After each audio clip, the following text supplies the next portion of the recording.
Hello, everybody, and welcome to Ludi Tonight, or should I say Ludi Afternoon. I am NM, joined here by Topic. As before we get into these sets, we have a little bit of a Splatfest announcement on our hands. Yes, sir. A very interesting Splatfest. Uh, I actually don't know what the theme is. I haven't been playing the game in a while, so it's interesting to find out.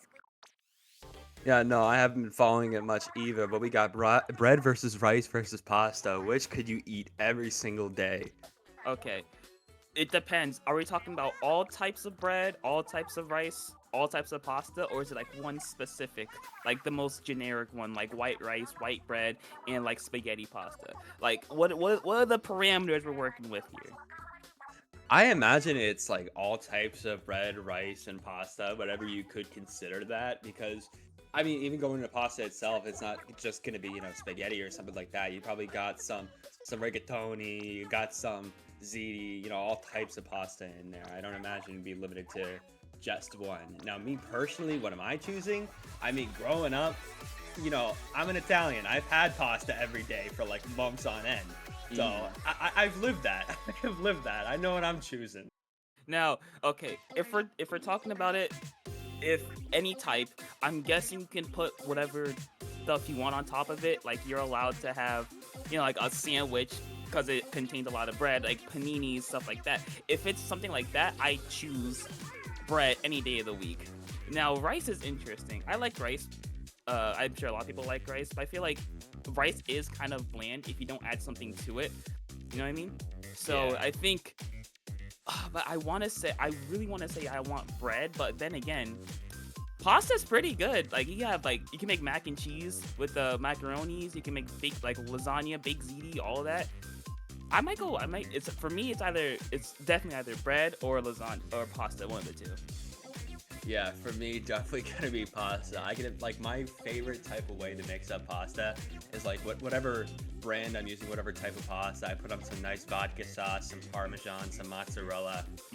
Chef's kiss. I love it.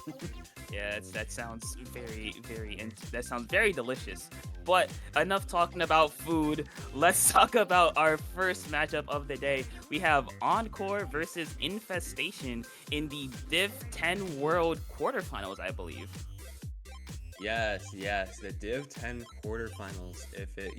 That should be right. But yeah, Encore versus Infestation, they've gotten to this point so far in the bracket, and I imagine they're not gonna try to stop. They're gonna try to keep going, win that bread. Yeah. Oh, nice pun. But anyways, a lot.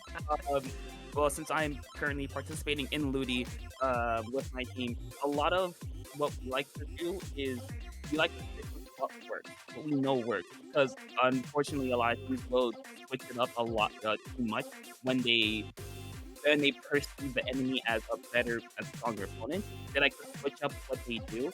But if you know what works for you, if you've gotten this far, stick with your guns. Just let your play speak for itself. Yeah, that's what you have to do.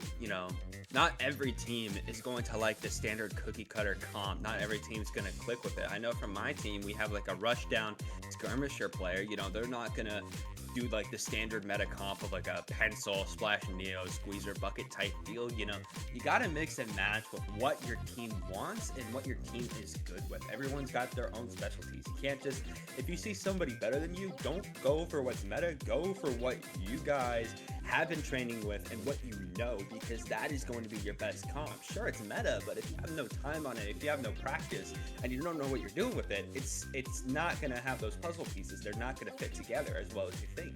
Right. Well, let's see what these teams will come up with as we go to our first map mode, Clam Blitz Mako Mart.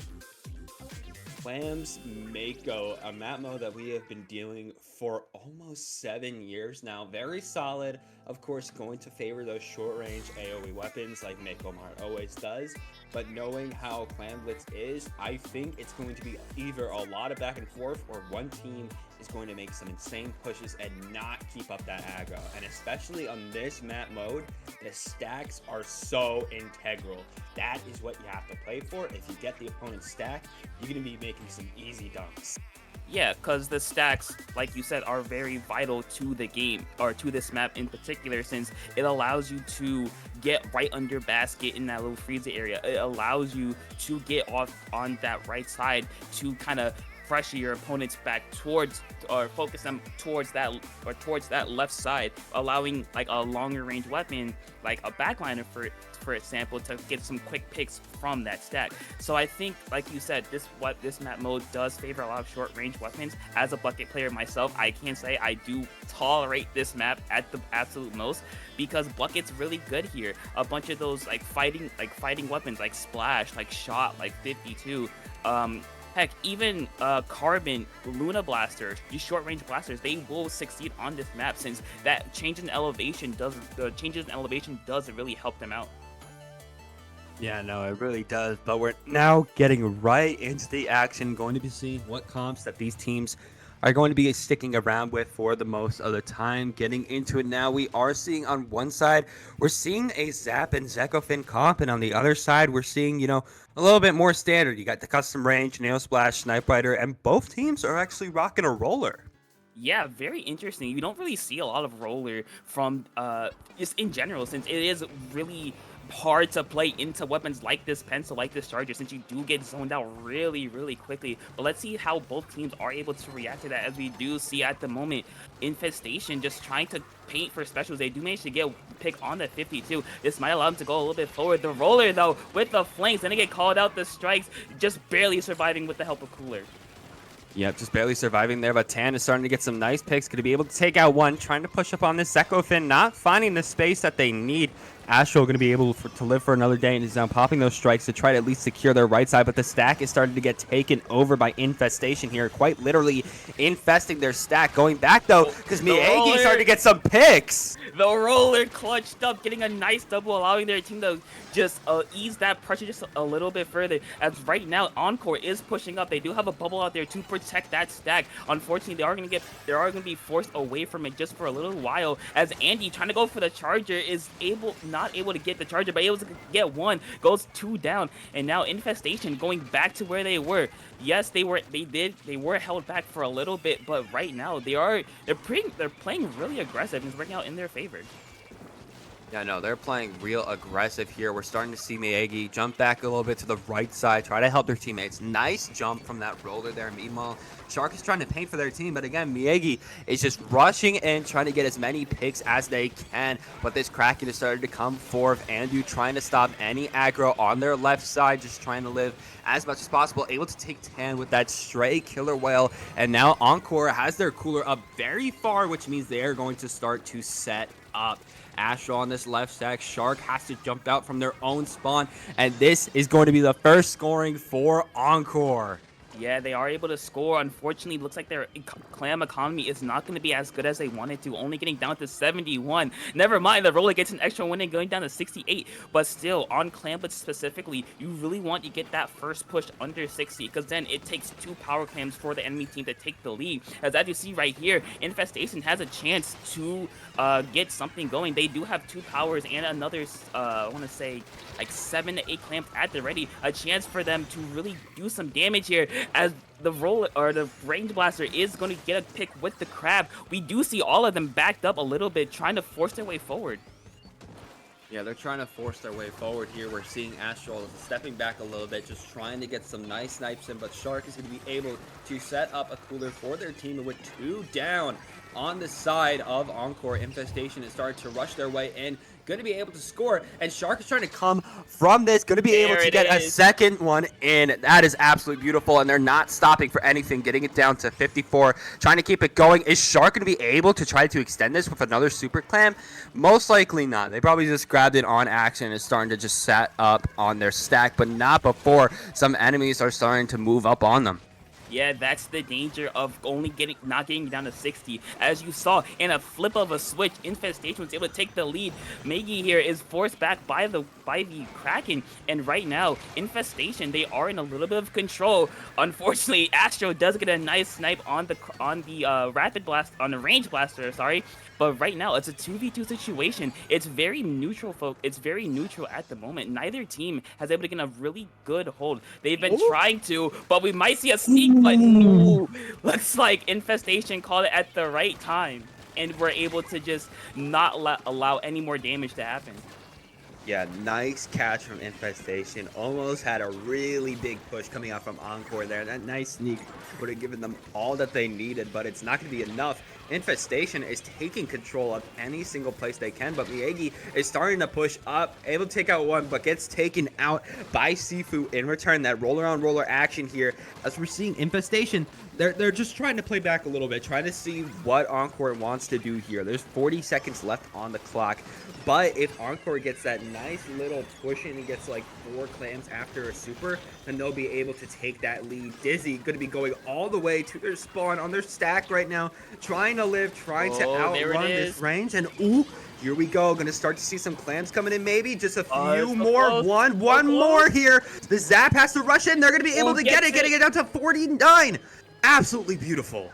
Yeah, by the skin of their teeth, they're able to get the lead. But unfortunately for them, Infestation will have the rest of overtime, which is about a minute, I want to say, to get something going. Encore is going to be forced back. The pencil, everyone from Infestation is trying to get a pick here. Unfortunately, the range blaster goes down to the roller. Miyagi here trying to go for the stacks, not going to work. 1-for-1 trade. Andy forced to back up. All of Infestation trying to chase up. It's not going to work. The Sifu here on the stack or on the snipe trying to get something going. Guess one. Therefore, under the basket, it's not gonna work. They're just short. About a foot short, and Encore will take the game. Absolutely brutal there. They were so close, but not quite there. Infestation was just a little bit shy of that basket, but either way, Encore is going to be bringing it back that last second and going to be taking that first game in their favor. Yeah, it took a while to get the ball rolling. I think we didn't score for the first, I want to say, minute and a half to 2 minutes. But I want to say it was, like you said, it was a very back and forth game. Both teams traded blows. Were trading blow for blow. It took to the very last second for a team to hold on to a lead, and they held on to it because Infestation was just a little bit short. They were about a foot away from taking it with the power clan. Yeah, they were just like roughly a foot. That was really, really good there. But either way, it's going to be Infestation that's going to be taking out that first game. Encore going to be taking it for themselves. We are going to be moving on to the next map mode, which, if I remember correctly, is, yep, it's going to be Splat Zones on Barnacle and Dime. Now, a very big part of this map is the plat area. Since that has a direct way to mid, you're able to watch over the opponent's street. You're able to watch the opponent snipe really effectively.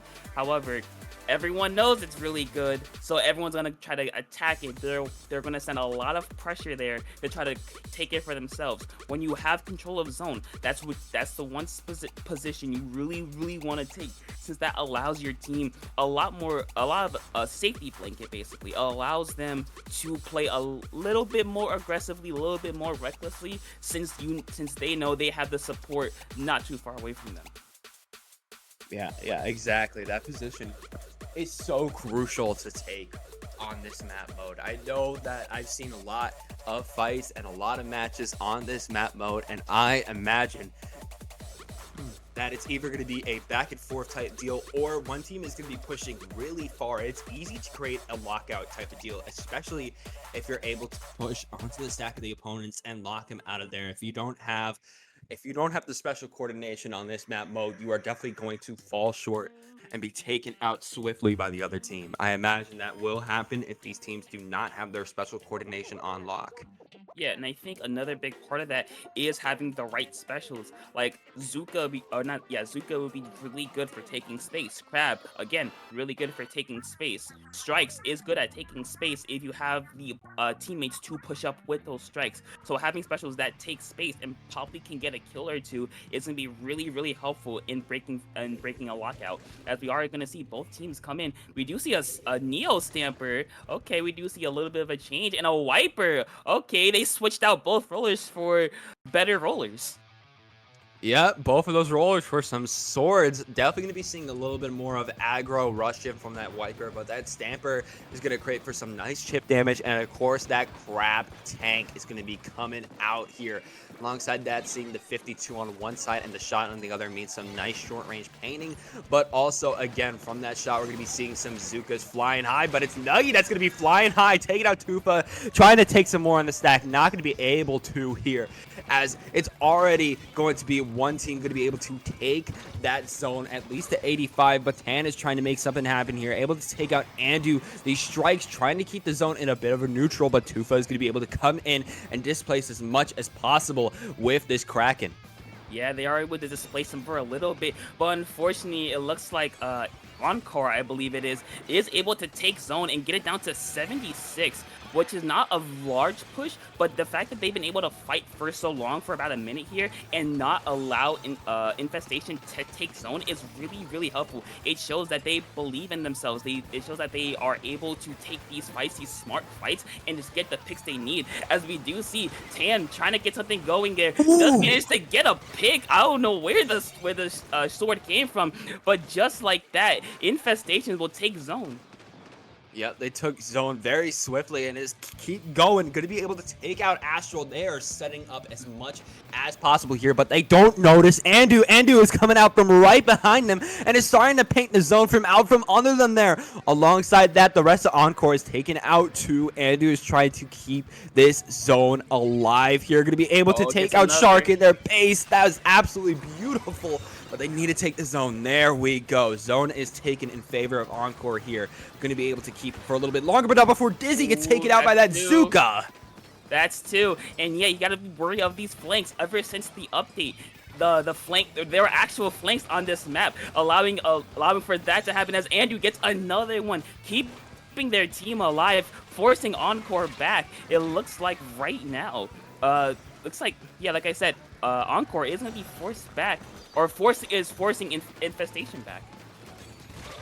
They're going to be forcing Infestation back as much as possible. They're starting to get some nice points on this zone here. Astral is one of the last left alongside Dizzy. Pretty much the aggros are gone here. It's up to Astral and Dizzy to keep this zone alive, but Andu, too, getting taken out by Sufu there in that Ultra Stamp. That is absolutely brutal.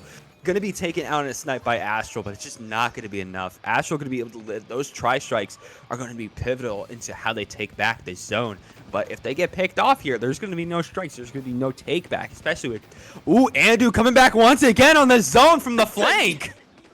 Yeah, Andu has one goal in mind, and unfortunately, it did not work out in their favor. But a really big matchup you have to watch for at this current moment is Shark versus Astro, since both weapons have very similar, if not the exact same range, if I'm remembering correctly. But it looks like they won't really need it, as Infestation is going to be able to take the lead here in about 2 seconds. Andu going for another flank. It's not going to work in time. They are able to neutralize zone. Nuggy here wins the sword 1v1, and with about a minute 30 left. It's just a scramble in mid. A Crab is gonna come out trying to get a pick on the pencil.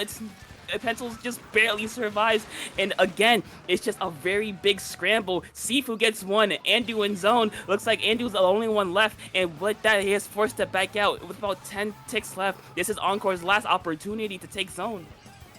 It's their last opportunity, and the tri-strikes are going to be coming out so close. They're going to be able to take the zone. The tri-strikes coming in clutch there, but they're going to need a lot more to take down Infestation, as they're going to take it right back and trade with Nuggy there.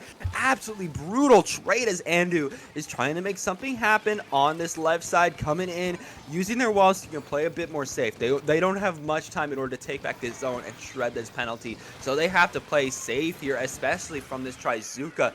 not going to be able to find anything, but Andu is starting to push up Oh, to there's 3 3. down on Infestation. It's just that shot. They're That's going to be it. taken down too. It's now Infestation in the corner, especially with another taken down from that jump. Yeah, Astro, or not Astro, Encore, I should say, has struck back really, really quickly, and now it's just about how good can it keep this hold. They do spot 3 of them on that snipe area. Unfortunately, one does go down. A Kraken from Tufa comes out, gets Nuggy going for Astro, instead decides to go back to zone with about 10 ticks left. It's Infestation all in zone. Astral and Andrew trying to paint over. Unfortunately, that won't. It looks like it might be enough. Nuggy with the jump in. Unfortunately, that's not gonna be enough. And Infestation takes game 2.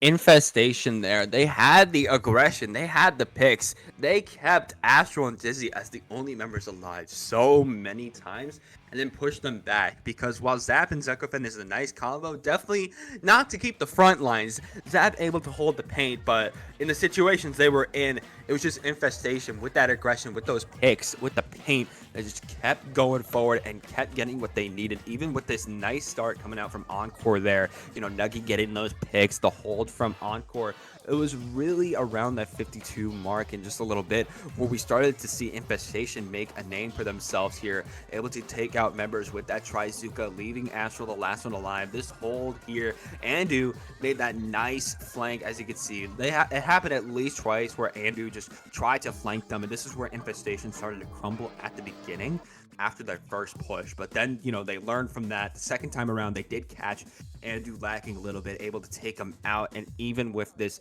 second push coming out from Encore, it wasn't enough. Infestation was able to, you know, team up with each other, get those picks, leave just those 2 alive here. Sifu, especially with this Ultra Stamp, that was absolutely pivotal to how that match played out, especially at that point, leaving just Astro the last one alive.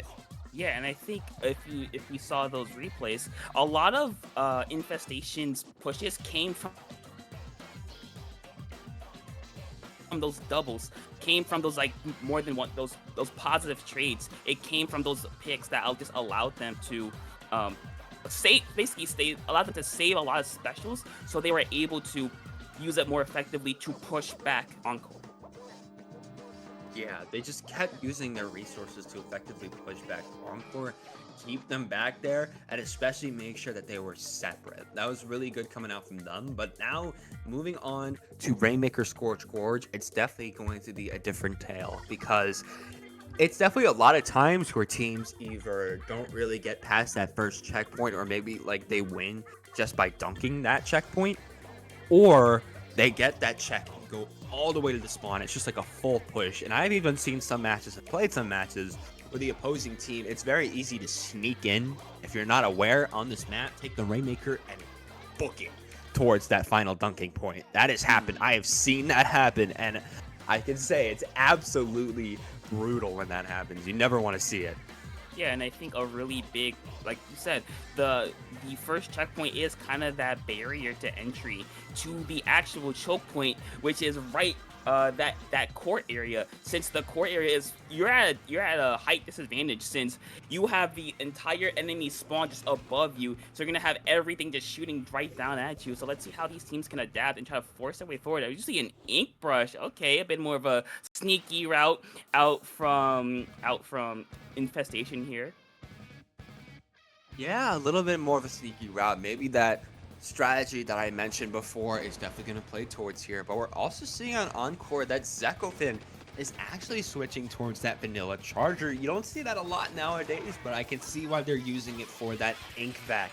Ink vac really only being used, if it ever is, on Rainmaker to be able to secure those Rainmaker checkpoints or get the Rainmaker to safe positions with that ink vac. Oh, nice. Stop that flank before it even happened. Yeah, and I think that's what Infestation's plan was to get the ink brush behind them, was to get them distracted. But it looks like Astro gets another pick on the Zipcasters, keeping Infestation at bay, trying to stop these flames from even starting. But right now, it's very, very neutral, though Encore, or yeah, never mind, Infestation mind you, does have some advantage here, though. It looks like that is going to be taken away from them as we do see Encore pushing up. There's the vac that we were talking about, just clearing a path for them. It's going to get a pretty easy dunk. Yeah, pretty easy dunk here. Nuggy trying to get that turnaround, not going to be able to. And now we're seeing Infestation trying to come out against Encore, leaving Dizzy, the last one alive, with their cooler well intact. They're going to pop it here.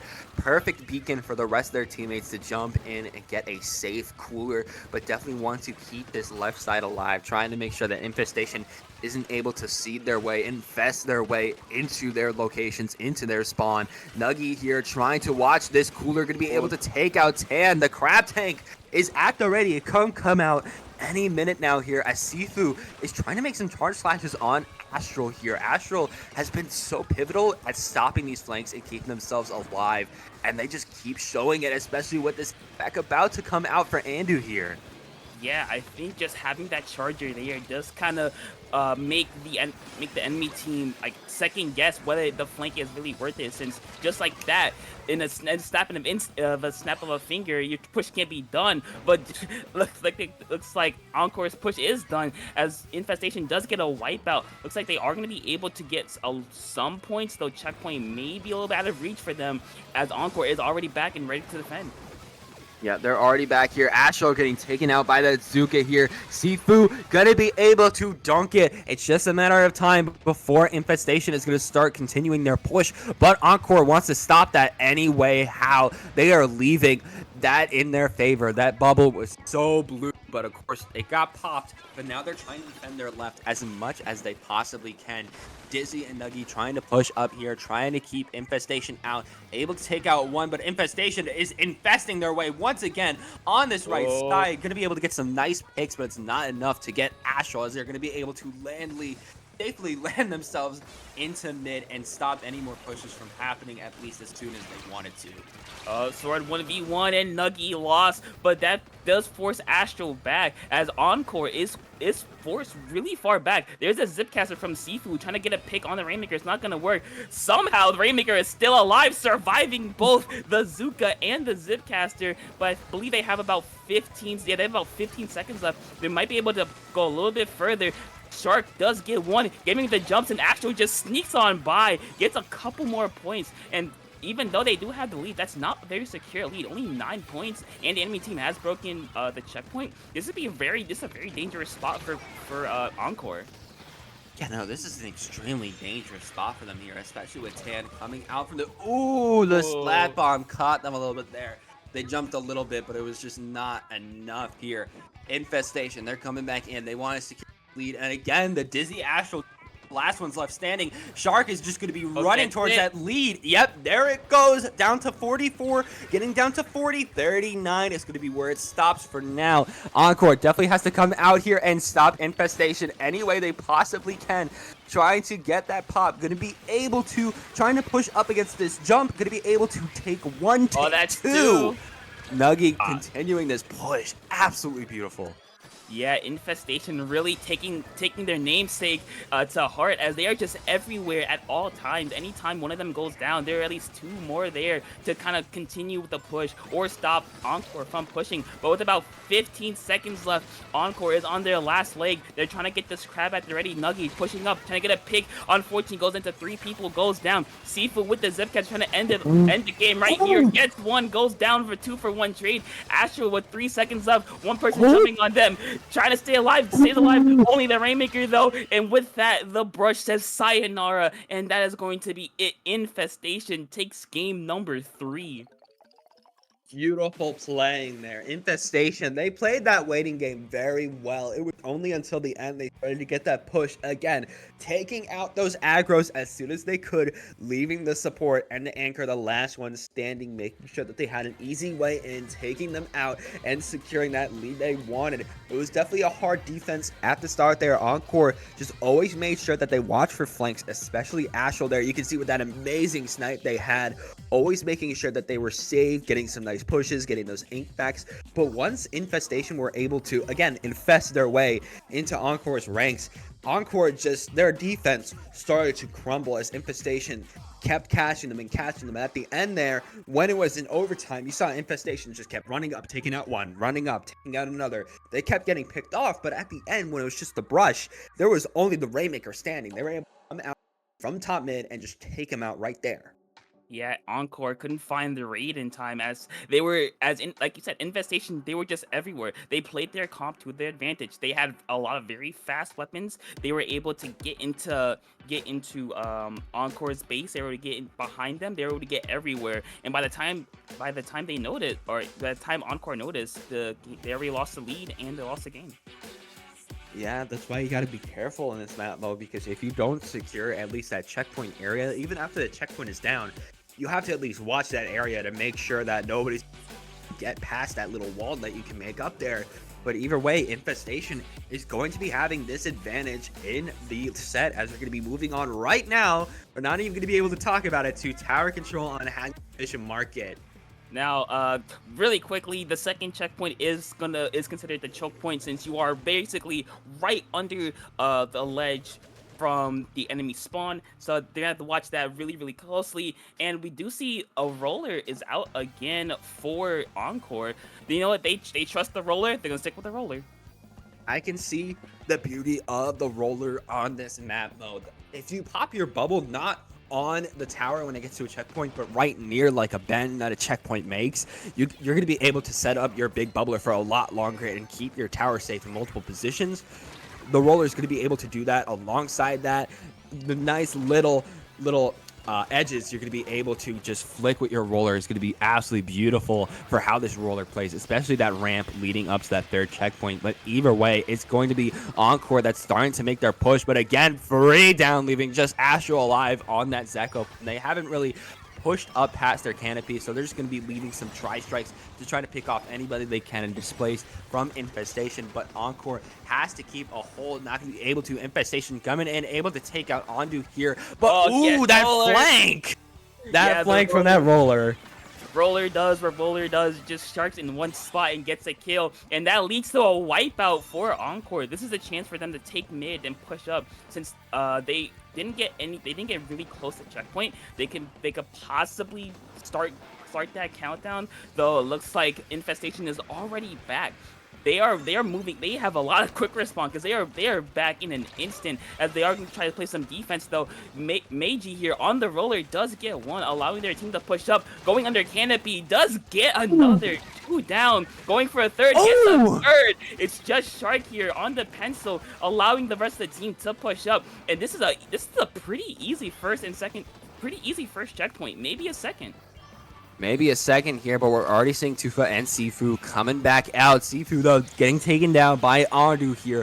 Ultraslam can't really do much against a shooter that's going to be able to get him in a nice position. Down to that splat bomb, but able to take out Tufa too, as Encore is continuing this push any way they can. Astral trying to play for life here, playing a little bit aggressive. Meiji coming in, not going to be able to find anything, though, here. Is going to be able to catch them, and Infestation are starting to seed out Encore and make sure that they're not behind them. But ooh, what's this? Ondu trying to make a bit of a flank here, waiting it out. Ton knows right where they are, and ooh, gets caught. Yeah, we do. Unfortunately, Andrew did just lose that 1v1, and that does kind of set them back a little bit, though not a lot, as Meiji here just sharking away from the Zuka, able to stay alive, trying to go in, pops the bubble for protection. Unfortunately for them, the Kraken is going to force them away. One goes down on the side of Infestation. The Kraken gets two. This is the chance. This may be a chance for Infestation to get a little bit further, try to bite into this lead a little bit. Shark does pop a cooler here for the rest of their team. Meiji, though, just sitting there waiting for Tower to just come by and getting another pick. Astro shooting at Tower, does pop only 2 strikes, does go down to Tan with another 1-for-1 trade. It's a lot of fights. Both of these teams are very fight heavy. They're trying to protect this tower by any means necessary. Yeah, any means necessary, but Meiji's going to be able to come out, run from behind them. Get one, get two. Can they get a third? They get a third, and the wipeout. Yeah, there's the grand slam that that Encore needed, as they're able to pop the cooler and just try to force their way forward, as unfortunately for them, Pencil is just going to sit back and press one button and force them back. Yep, just gonna force him back as much as possible here. As we're seeing, ooh, Sifu's trying to do a Meiji of their own, a little bit of a flank, trying to see if they can catch anybody with that Ultra Stamp. Gonna be able to pop it, taking out Dizzy. Takes 2. Ooh, very nice here as Andu is already doing a flank of their own, but ooh. The wall, the best friend and the worst enemy of any player that has any shooter that has a wall, since they can also detonate and kill you. But right now, Encore is playing really good defense. They have not allowed Infestation to get past 70, and throughout most of this game, they have not allowed Encore to get up on on that ramp. Since if you get someone up on that ramp, getting that second checkpoint becomes so much easier. Yeah, it just gets so much easier if you have some aggros on that ramp. A nice pick from Astral there on Tifa, but it looks like that Infestation is starting to make a bit of a push on their own. Gonna be able to get some nice picks here. It's pretty much their now or never situation here. Starting to take out a few more. Tan here gonna be able to take out Meiji with that Zuka. Take out Dizzy with the Zuka. All right, this is brutal and this is crucial. Tan coming up, Shark keeping this tower on lock and alive. The cool coming out, but the triple ink strike is coming out. Gets one. Tufa goes down. It's just Tan on tower trying to fight for it. It's not able to get it. Sifu with the flank, but I think they're too far away. The jumps could not come out in time, and that will be game. Encore, by the skin of their teeth, holds on and wins game 4, bringing it to a tied series. Yep, it was so close, but triple ink strikes are such a pivotal special in tower control, stopping Infestation's entire push just by popping those tri-strikes on the tower. That was coming out from Astral there, going to be able to secure that lead. It was just 2 points. If Astral got those tri-strikes any later, then it would have been Infestation taking that win there.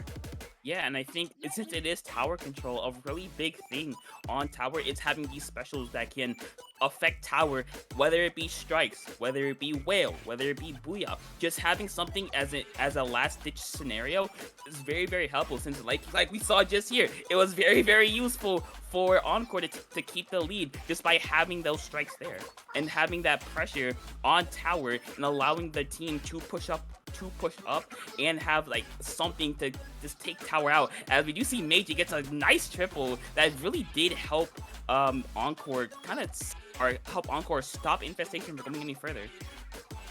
Yeah, really just kept stopping those pushes, but either way, that is going to be the end of that. Now we're basically in a best of 5 scenario. Those first 4 matches are pretty much annulled. If you really take a look at it, they're 2-2. It's now a best of 5 situation. Whoever wins 3 games now is going to be taking home that gold and moving on to the semifinals for this div, as we're going to be doing Clan Blitz on Crablet Capital now.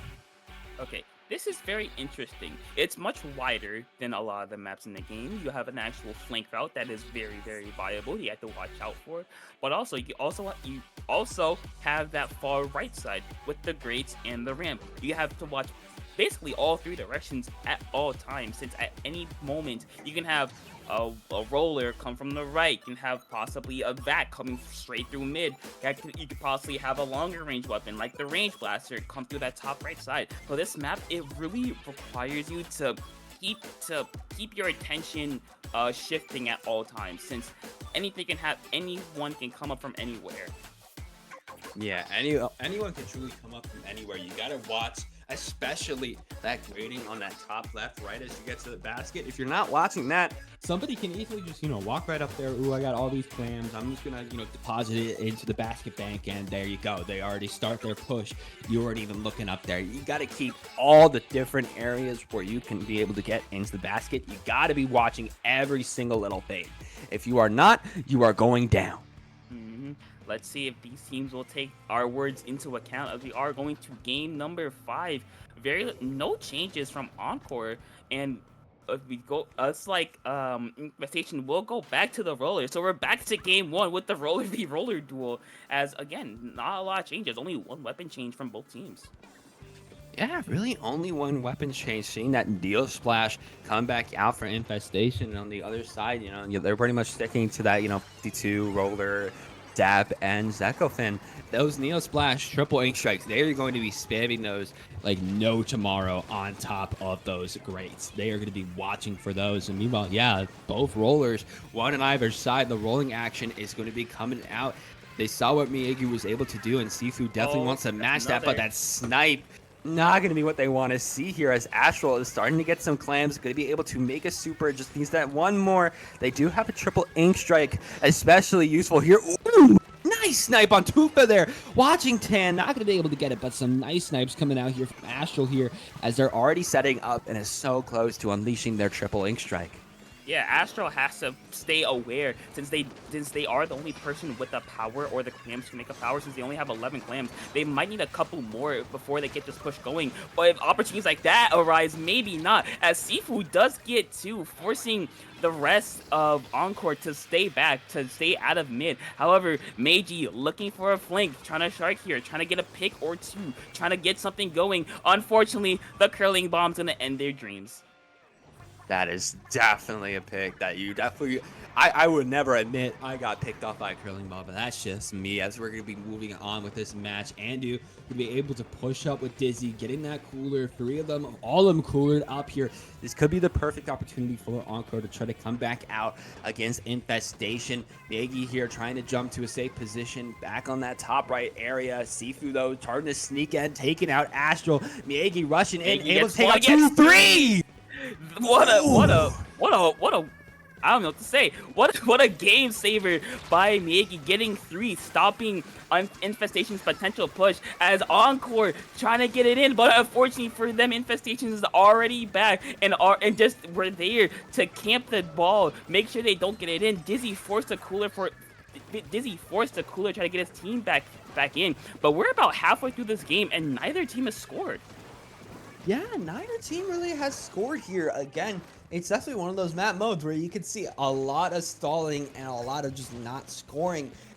I've seen so many matches where it's just happened in the last second, which it could happen here. Miyagi trying to jump to a safe position right now, keep their life. As we're getting halfway through this match, it's just anyone's game still. Miyagi popping this bubble, trying to take some aggressive positions against Infestation picks, but is not really finding anything.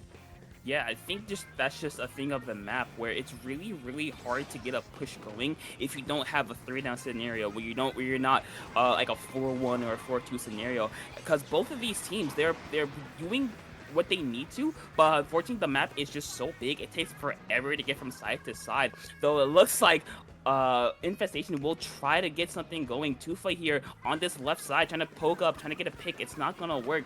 And right now, we're 3 minutes into this game, and still it's very, very neutral. Neither team has had control for longer than about 15 to 20 seconds. Yeah, not really had a hold at all here. Astral trying to make their way back in. Again, they have a triple ink strike.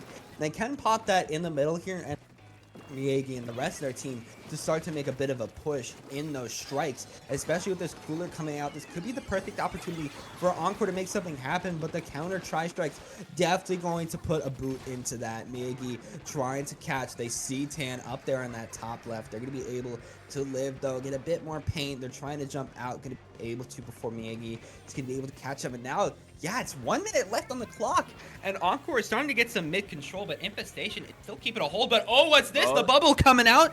Could this be the start of a push? We're seeing one person with 7 clams on that grate. Like I said, if they get one more, ooh, not going to be able to, but, ooh, yes! They do get it, but unfortunately they have absolutely no follow-up. So all it takes for Infestation is a power clam and one more clam. But Miyagi is stopping that, getting 2. Unfortunately, not able to get any more, but that really does put a thorn in Infestation's side, because with about 20 seconds left, they're gonna have to try to force their way forward. Tufa with the Kraken, try to get a pick. It's not gonna work. Forced to back out in case of because since Astral was watching them. Miyagi here trying to help their team. It is gonna work. But right now, with about 10 seconds left and the rest of overtime, Infestation's gotta do something, as we do see Astral do get a pick. That's a really good start for the defense. Yeah, they just got to keep that defense. If they're going to be able to, they can just take this home that's swinging. Ooh, going to be able to, but oh, we see Sifu trying to make a setup, but able to Tri-strikes coming out, but we're starting to see Oh, people that's go on this another. bridge. Ooh, the Oh, Kraken coming in, but it's that might just be the game. Kraken. That Yep, might be there game. it That is is. game. Very, very defensive game. It took until 4 minutes into the game for anybody to score. And you know what? That's just the map mode. That's just what happens. It's so big. It's kind of easy to defend once you get a read on where your opponents are going to go. But yeah, it's just, it takes a while to score on this map mode. That's all I got to say. Yeah, it takes a while to score on this map, but when you're going to be able to score, when you do finally get that, keeping that defense is all you really need to focus on. You don't need to push. You saw Encore's position at the end there. They didn't need to push anymore. They got that one basket in right at that 30-second mark. They just needed to defend for just like a little bit longer, and then they were set. They were golden. That's exactly what Encore did there. There was so much scrapping, so much back and forth the entire time. It looked like Encore was going to score. Like Infestation was going to score, and it looked like Encore. You saw there Miyagi pretty much turn that whole position around out from under Infestation, able to get free by just running in there, setting that advantage to Encore's favor. And that at the 42nd point was when they finally scored and realized, we don't need to do much more anymore. We just need to sit back, relax, and just make sure nobody comes out of our grates or a ramp or that little block on the right, and we're golden. Yeah, they did a really good job of just holding back Infestation. They got the picks they needed. They got the space they needed. They got the specials they needed. And from then on, it was really impossible for Infestation to do anything. But enough of that. We're moving on to game number 6. Splat Zone's Ramen. Splat Zone's Ramen. There is definitely going to be a lot of tri-strikes coming out, and there's going to be painting. This is definitely one of those Splat Zones maps that has just become like painting the square as much as possible. There's a lot of fights that do happen on those little pit areas, on those little trenches, on the flanks, but a lot of the times it's just painting that square as much as possible and then pushing up onto the ramp, onto that left side, onto that bridge to be able to lock out the opponents.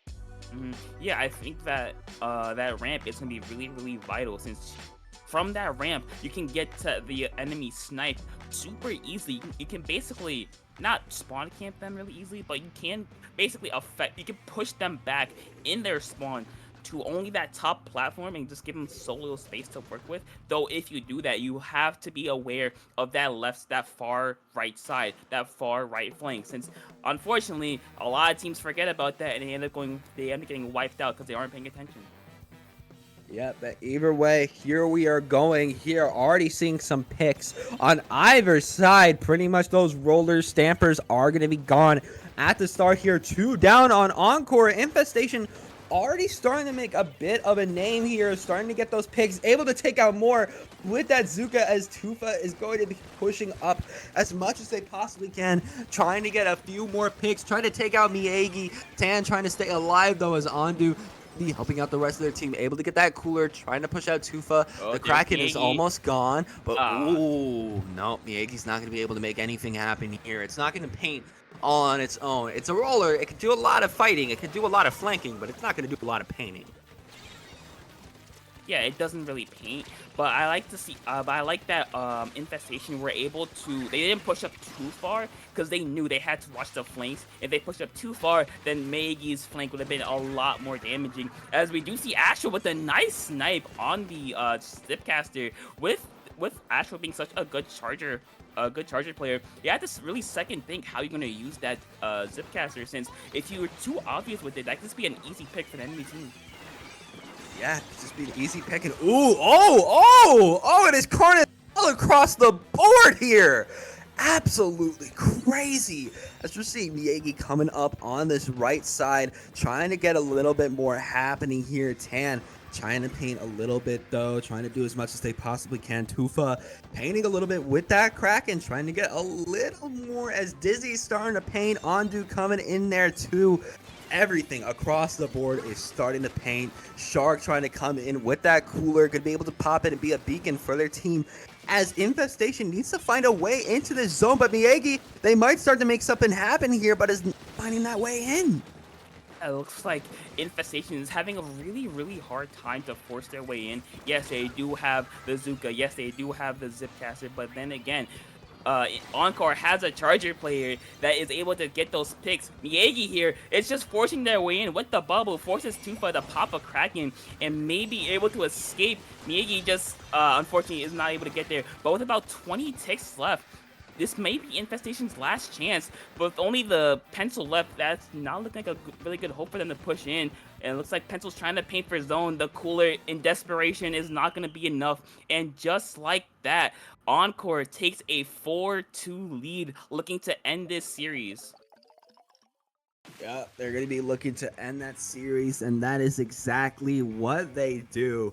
Encore taking that 4th game, and now they are putting themselves in a very pretty position. Infestation, if they lose one more game, they are gone. Encore have started to make that climb, make that comeback, especially in these last 3 games, taking out Infestation any moment they're able to. You saw in this map mode specifically, they made a nice lockout on Infestation, making sure that they couldn't even come in, especially with these tri-strikes coming out. You saw 2 get picked off on either side, one of the Zuka, one of the strikes.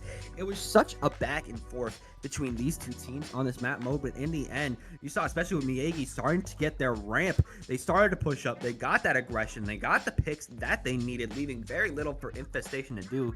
Even with that 2-foot pick on Miyagi, can't really do much else when you get right out of that Kraken, leaving just that Pencil alive to just wallow in defeat.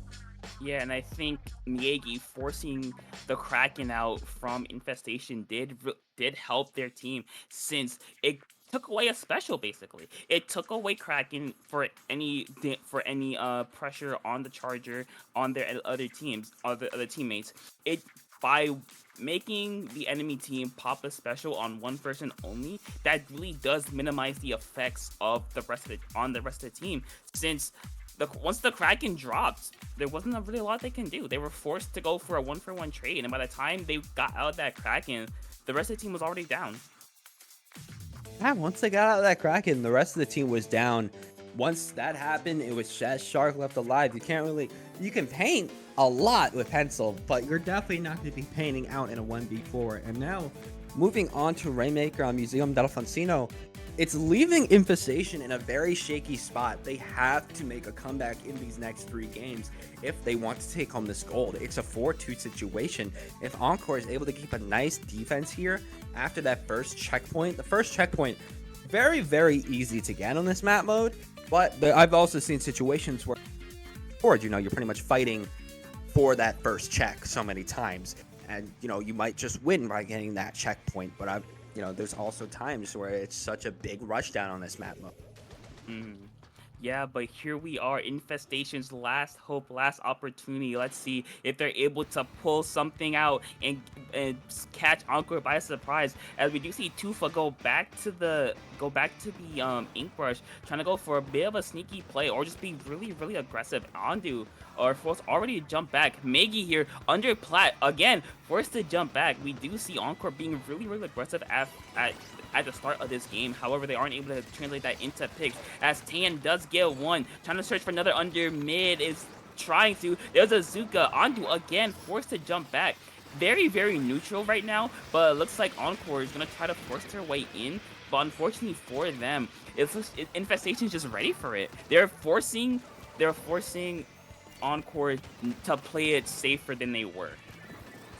Yeah, they're forcing them to play safer than they usually are. Shark has to go back, but Tufa is starting to make something happen here. Able to take out Miyagi, trying to push up on Astral. But even if they don't get that pick, they're starting to make a bit of a push, but it's really just Tufa making that happen and being a nuisance on that left side, as Adu is already on the plat of Infestation, and Astral is going to be able to get that dunk, able to secure that checkpoint, getting out a few more picks here as Shark is left here trying to get that cooler, and it's just 2 alive on Encore. Again, that Astral Dizzy duo going to be able to pop a cooler for themselves and be a bit of a beacon for the rest of their aggros to come back in. But again, they got that first check. Very pivotal in how they play the rest of the game. Either they can try to continue their push or just make sure that Infestation doesn't really get that check at all. Yeah, but it looks like they're trying to continue that push, but fortunately for them, the Rainmaker does get reset, which does hinder them, since now you can't just pick it up and run for a point. You have to grab it and try to make the jump. And just like that, we see why that's so hard, since the whole team of Infestation was there just watching that Rainmaker, able to get the pick. Miegi here staying alive. We do see Encore is very, very aggressive. They've been on Infestation's plat for I want to say like about a minute and a half. They have not let Infestation take over their plat, but unfortunately for them, that might be the end of it, as Astro manages to stay alive here. And now with 4 members up, Astro's the last one left, waiting for their team to come back. They do. Ondu with another flank, forced to jump back, and now this is the time for Infestation's first push of the game. Maybe not though. Hold on. Maybe not. Nope. Miege says no. Yeah, no, Miegi says that is not happening here. Trying to get Sifu. Going to be able to help with Dizzy here. Going to be able to trade with Tufa. And it's already Encore starting to make that aggro back onto the plat of Infestation. Tan coming out on the top of spinning here, trying to rain down some shots, trying to stop anything from happening. Going to get taken out in the process here as Dizzy is just sneaking their way through. Ooh, going to get down to 25, 24, 23. Ooh, nice push. This is definitely leaving Encore in a really pretty spot. It's hard to combat a big push like that on this map mode, and with how this game has been playing out so far, Infestation is in a really rough spot. Yeah, they had to get all the way to 23, let alone the fact they need to break the checkpoint. And that's another one down, but unfortunately, it's only Shark left. Trying to run and get some points, not going to work. Dizzy and Astro are both there, able to get the pick. Looks like Sifu and Tufa are here trying to provide some backup. It's not gonna work as Dizzy and the rest of Encore is just painting the zone or painting the Rainmaker like it's nothing. They do manage to drop it off. Now it's Miege here, forced into a corner. The Tufa is able to get it and stay alive. Now with about 80 seconds left, there's not a lot of time for Infestation to think. They gotta get those picks. They gotta get those specials. They got to do something here. Yeah, but ooh, 3 down right on top of that plat, leaving a Shuck alive. Definitely not going to help him in this situation. Astral just going to take back this Rainmaker with just a minute left in the clock. They just have to make sure that Astral can hold onto it, and they'll be able to take this win and take this set. Trying to get as many picks as possible here, but ooh, Tan is going straight for it. Going to be able to take out Astral, leaving only Dizzy and Ondu alive. Ooh, it's just Ondu. Only one remaining here. Sifu trying to just seed anything out with the zip. Oh, gets sniped! Gets deleted from the game. Ondu here, able to get another pick. Tan trying to run it, it's not gonna work. We do see Infestation's getting really, really desperate. They're trying to just go for the Rainmaker, try to get a pick or two before going. They need a pick or two before trying to go get it. But now, with about 15 seconds left, Miegi here can just sit in this corner and just ping, as that's another 2 down for Infestation. Tufo trying to go for a pick, it's not gonna work. And with that, 6, 5, 4, that looks like it will be it for Infestation. Encore will move on to semifinals and get another chance, or get a chance to play in the finals. Yep, it's going to be Encore that's going to be moving on to the semis. The top 4 of Division 10W.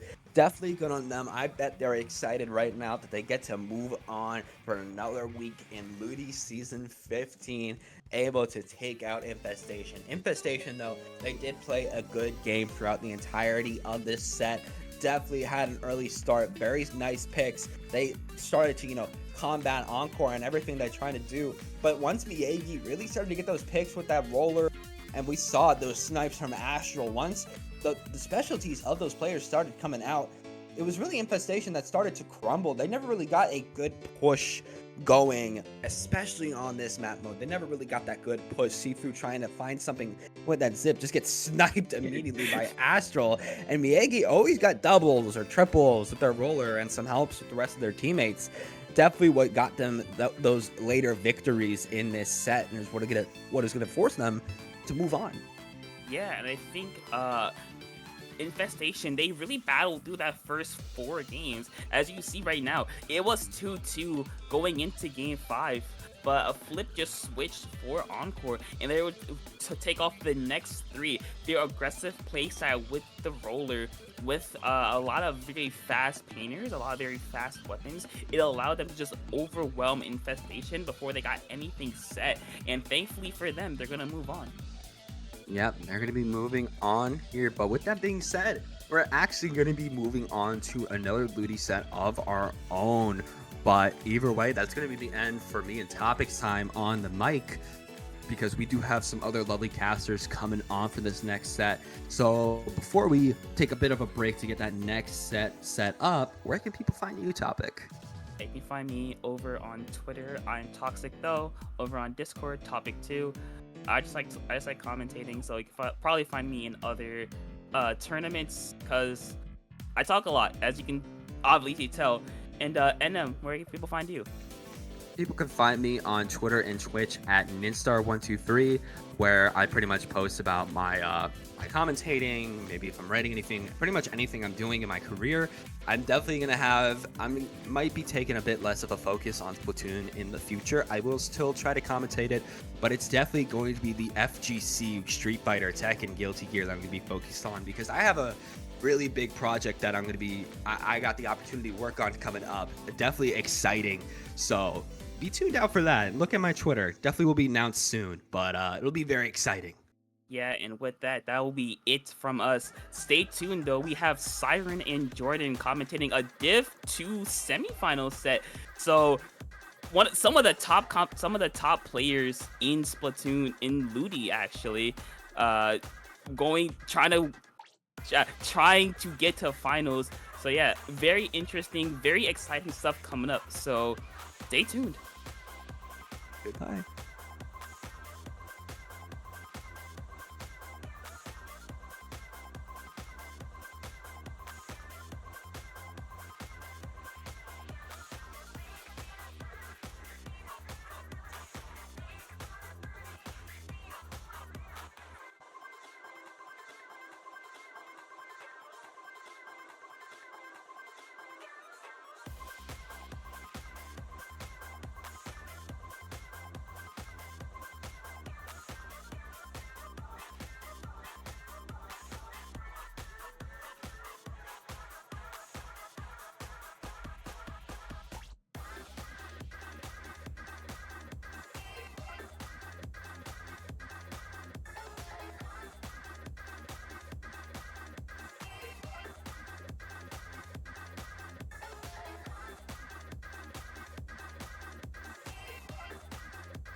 Well, welcome into Ludi tonight. I'm sure it's nighttime somewhere, but here we are with Div 2 semifinals.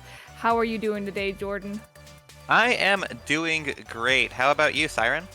I'm feeling pretty good. I'm excited for the match. There's a lot to be said about this one. I mean, but going into this, we were discussing the teams beforehand. You mentioned you had a bit of personal experiences with one of the members of Pinpoint.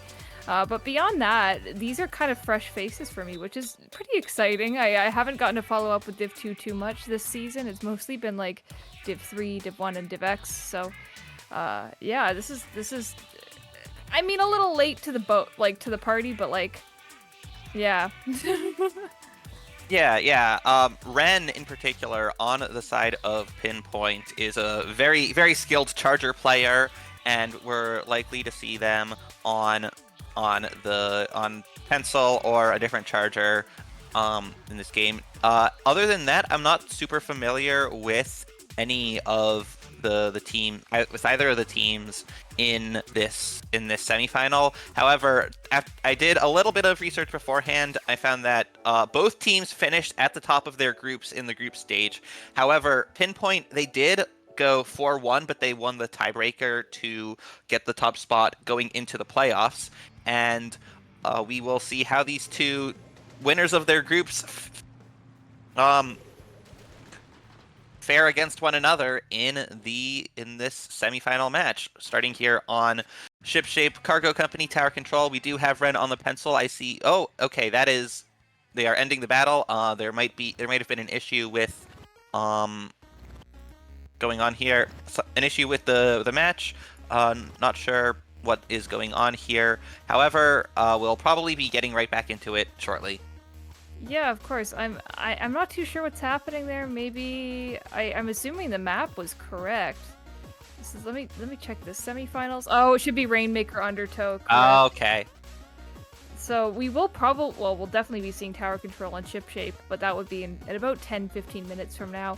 It is supposed to be Game 3 of the set, so we're just getting a little bit ahead of schedule, as one might say. Though, you know, with the name Nikki for +3, I kind of have to wonder if at this point, like, we're pretty far into the season now, I wonder if Nikki's made it into +3 by now.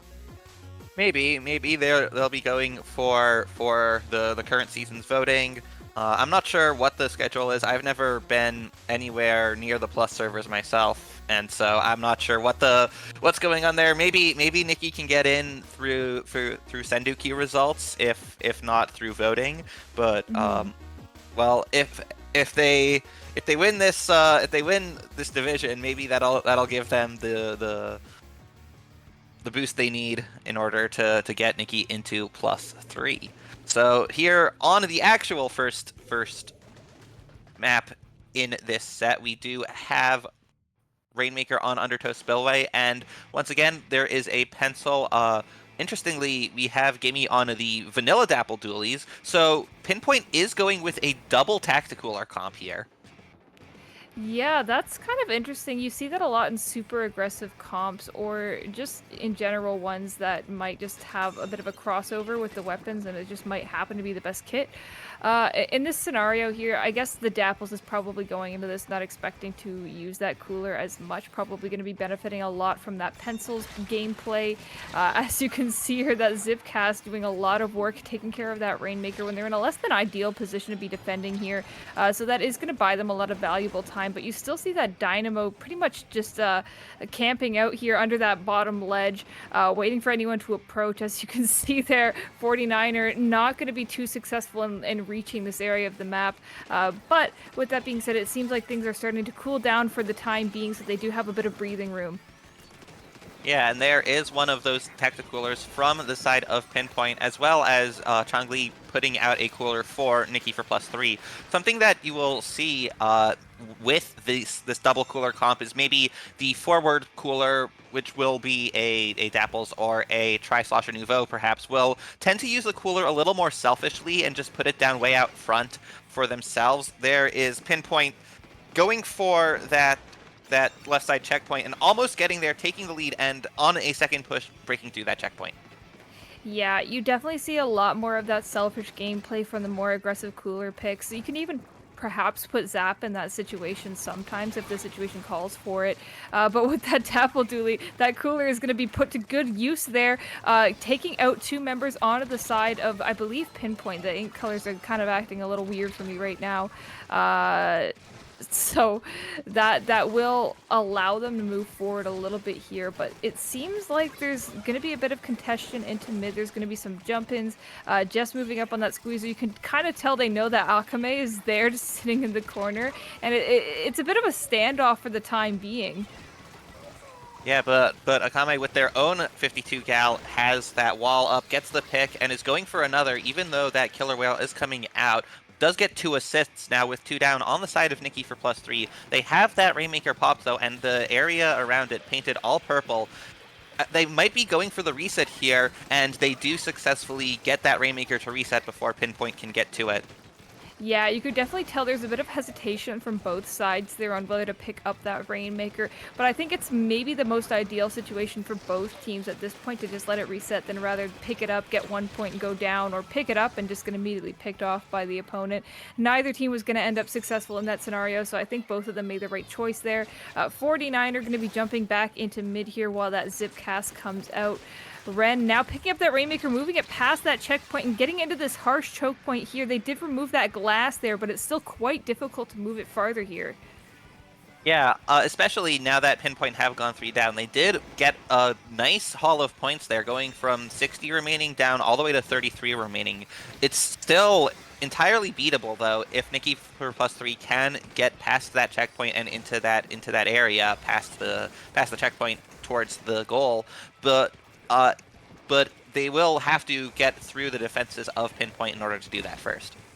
Yeah, Pinpoint is looking very sturdy where they are right now, but maybe they just kind of have to deal with things in a quick fashion, because with those double coolers, they're going to be respawning no matter what, so they kind of need to catch them off guard when they do get those opportunities. Akame going to be going down. That's 2 down on the side of Pinpoint, I believe. So they're trying to get it up on that Rainmaker there, but you have to remember that Ren is skilled enough. They're going to be able to stop that Rainmaker on their own by that checkpoint. So that, if I am them, my number 1 priority is trying to take Ren out of the way. They don't really have too much time to wiggle around with this. So they do have to be very conscious of what efforts they're putting into the Rainmaker and when. Yeah, right now, though, this might be an opportunity for them then. They did get 2 down on the side of Pinpoint, and it did take long enough for those players to respawn that you can tell that they didn't have the tactical or buff active.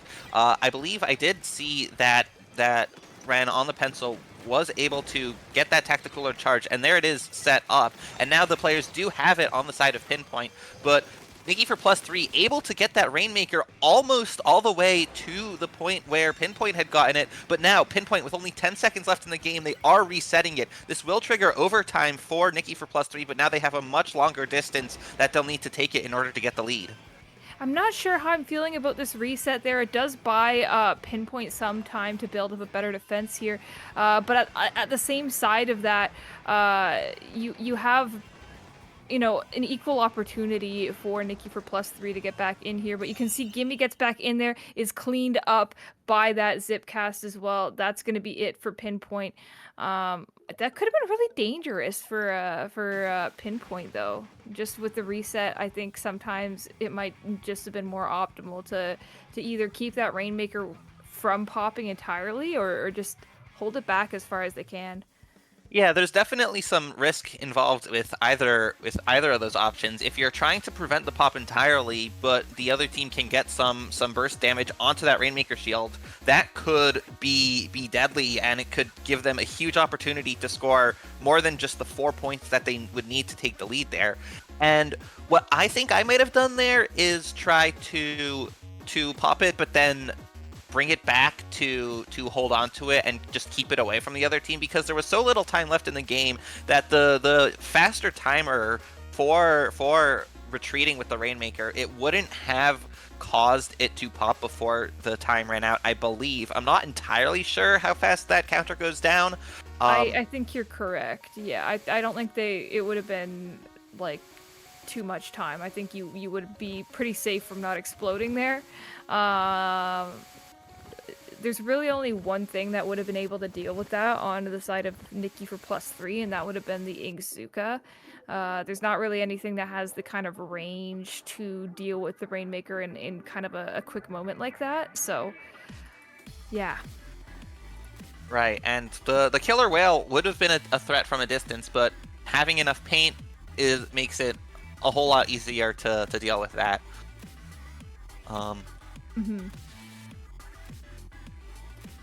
So, looking at the map, I'm gonna open them up for myself here again. Semifinals, it's gonna be splat zones on Mahi Mahi. We did see pencils coming out from both sides before, which is usually like one of the biggest game changers when you're playing on a zones map with, to be honest, not a lot of real estate at first, like Mahi.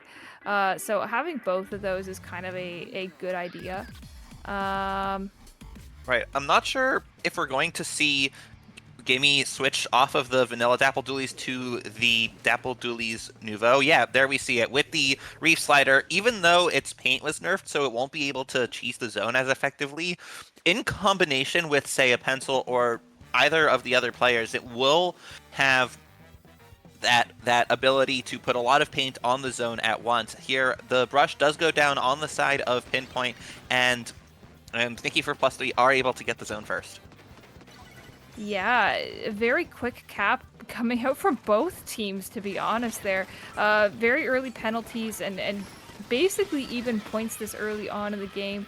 X Battle going to be moving up here, Jess moving forward as well. You can see them get into these kind of positions you want to be in Mahi very early on, where you have a lot of this coverage before more of the map gets revealed. There's not a lot of options to build up your special at this point in the game, so it's really just a matter of holding that zone till we get down to the 60 point here, where they're going to get a lot more space. Jess might be able to charge up that Zuka. You can see that she has that ready right now.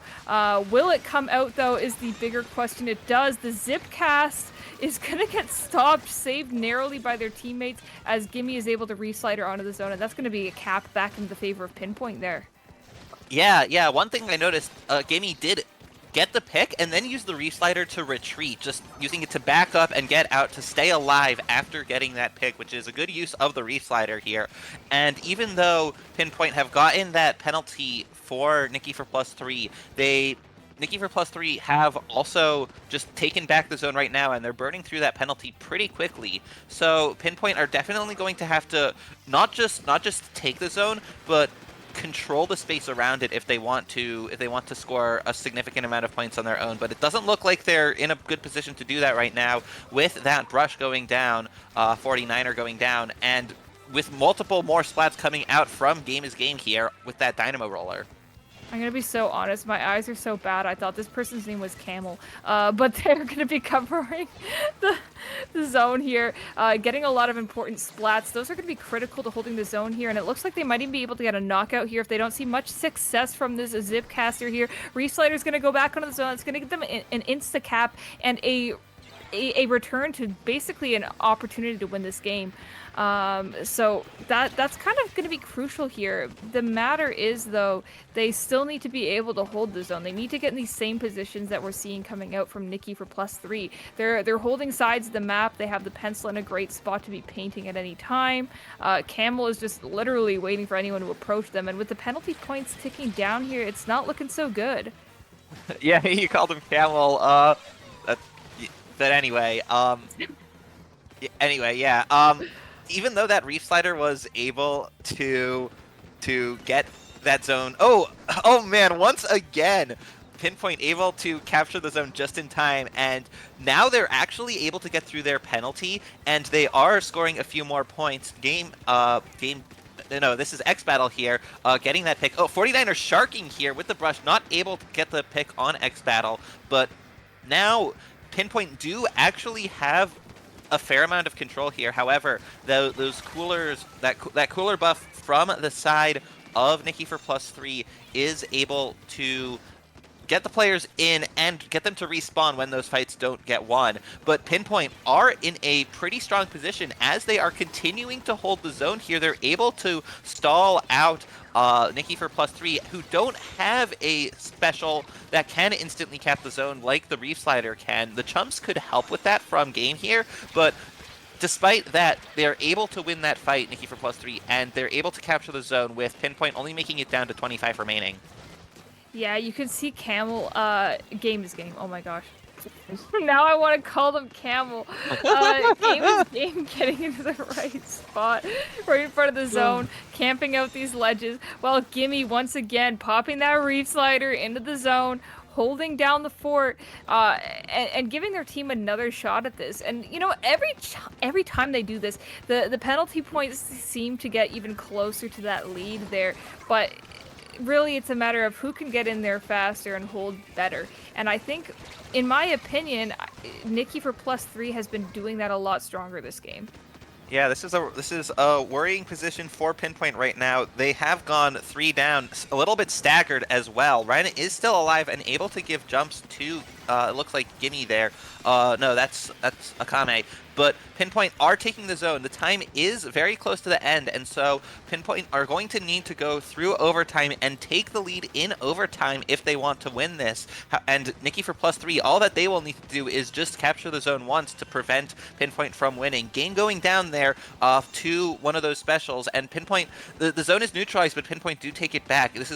This might be a little worrying for Nikki for +3 because they don't have any specials ready at the moment. However, they are moving in, and they are able to paint the zone and secure the win, bringing this set to 1-1. It feels like at that very last moment there, just the members of Pinpoint were focusing on winning a fight there. They were like, okay, well, there's no way we can hold this cap without winning the fight. And Nikki for +3 was just like, well, what if we just ignore the fight entirely and just go for the cap? And that kind of won them the game there. They obviously, when you're in a position like that where you have the lead, all you really need to do is just recap the zone for a brief moment. And they kind of knew they had the explosive paint power to do that. With Game is Game just being a dynamo, you're able to cap basically half of it, and combine that with the pencil.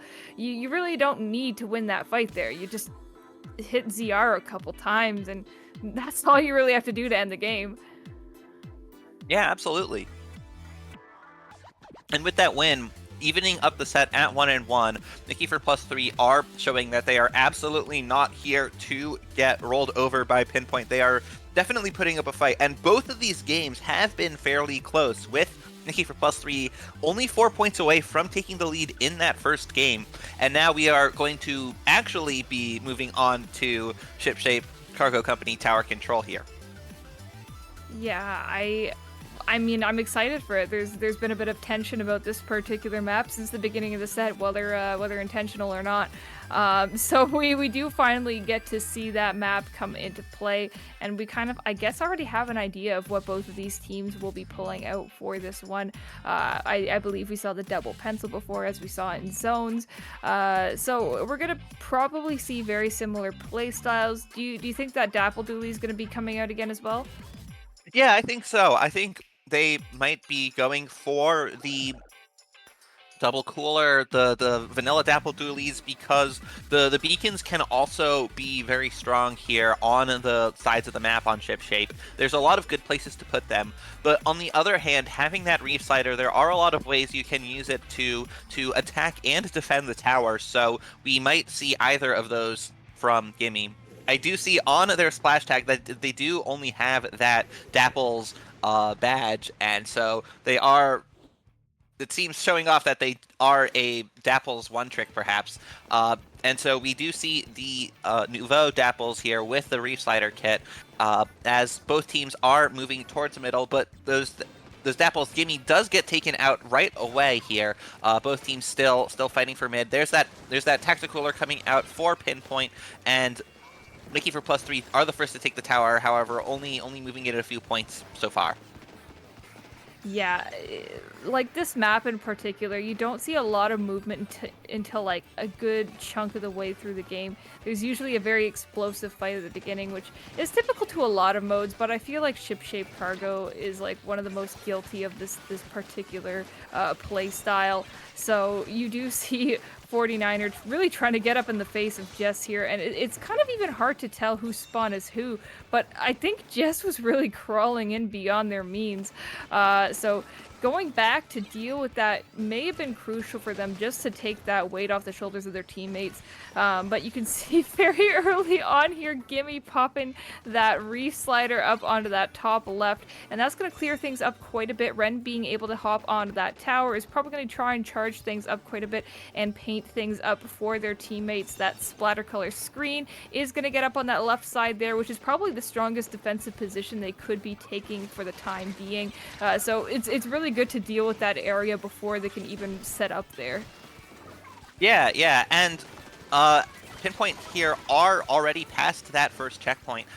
It's crucial to get that first checkpoint. It's a very important stopping point here, and if you're able to make it all the way through there, then that'll easily snowball all the way to getting to that second checkpoint that Pinpoint have done right here, getting it down to 27 remaining.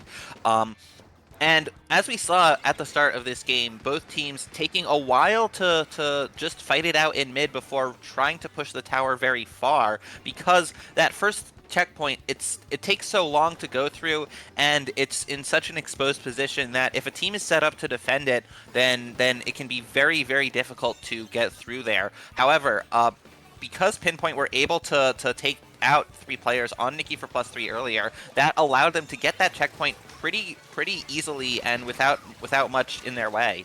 Now we have Nikki for +3. We're able to get to 87 remaining, but that is not very much so far, and they'll need to put a lot more than that in order to take the lead in this game. Yeah, this is one of those maps as well where basically if it's not a knockout, you have a very feasible chance at winning, even in the worst conditions. So you can kind of see Pinpoint here. They want to push a lot farther. They're not going to want to defend a lead as small as what they had before. So hopping on this tower here is definitely going to be the play, but it does also provide that opportunity for the members of Nikki for +3 to defend this if they're able to live long enough to do so. Yeah, that's going to be a very clean knockout there for Pinpoint. Nikki 4 +3, had they gotten out of that situation, I think they would have had a very good opportunity to retaliate just based on getting a lot of numbers very quickly. But, you know, one thing has to happen before the other, and Pinpoint was very much on their game for those last 10 seconds there. Yeah, absolutely. They were able to get that tower moving, and especially because they had already made it to that checkpoint before, and especially them making it through that first checkpoint, they had a lot of paint down on the ground that they were able to move through, and that in addition to not having to stall very much at the checkpoints was a big deal for them getting that tower moving and being able to just carry it to the goal. Is that how Barnacle is spelled? Oh, that's how it's spelled here on SplatoonTourney. Let's get our barnacles in the chat. And that hello, is not how Barnacle is spelled. hello, Not... hello everyone from the Prochara raid. Let's get those barnacles in the chat. We are here in a Div 2 set between Pinpoint and Nikki for +3. We're about to go to game 4. Clan Blitz on Barnacle and Dime.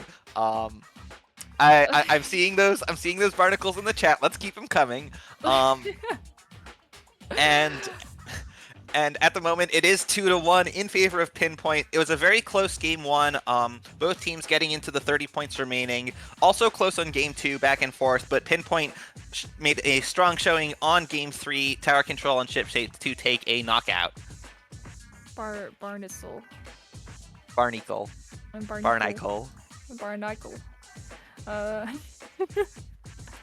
I guess it's more like, I wish they spelled it like Barnacle and Dime.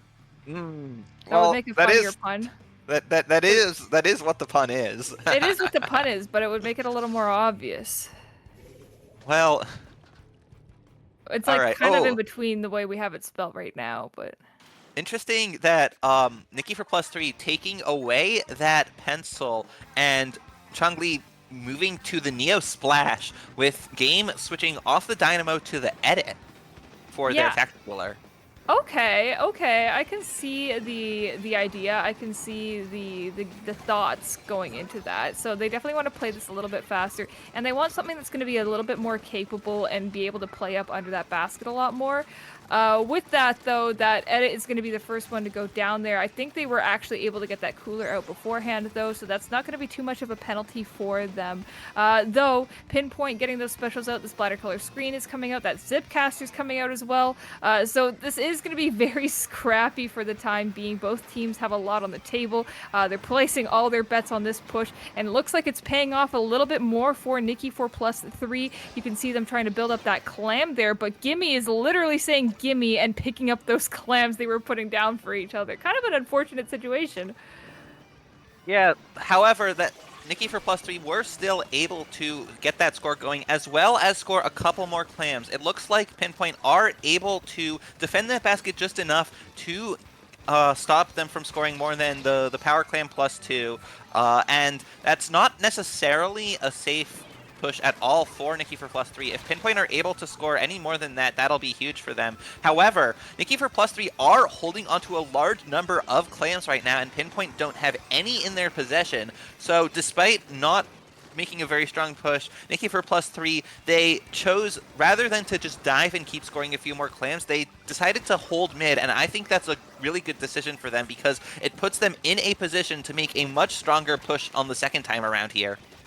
Yeah, and that's something you kind of got to do when you are basically just handing your opponents a pity clam. If you give up mid and you give them a power clam, you've given them the full opportunity to run into your base. Though holding on to at least one of those elements there has allowed Nikki for +3 to run back in as quickly as they left. So getting a lot more points in this time, getting down to the below 50 point here. As game is getting entered that basket, diving back a little bit here. It's just going to be Jess and game is game. But with that cooler, it does provide them a lot of support for this fight. They can kind of play a little bit recklessly here, hop in a bit farther, and know that they're going to be able to come back to this just as strong as they left it. Yeah, definitely. And now it looks like that push is just about done. Yeah, it is done with the basket fully reset, and Nikki for +3 able to get down to the 40-point mark, which is very good for them considering that if Pinpoint are able to score 3 power clams, that still wouldn't be enough to take the lead. Remember, ties aren't allowed here, so just getting 3 power clams would not be enough. Like, if, for instance, Pinpoint were able to dive into the basket and then get 3 power clams jumped in from the rest of the team, that would not be enough to take the lead here. However, that would still be reliant on them able to make those power clams, and the clam economy has just been entirely in favor of Nikki for +3 this game here.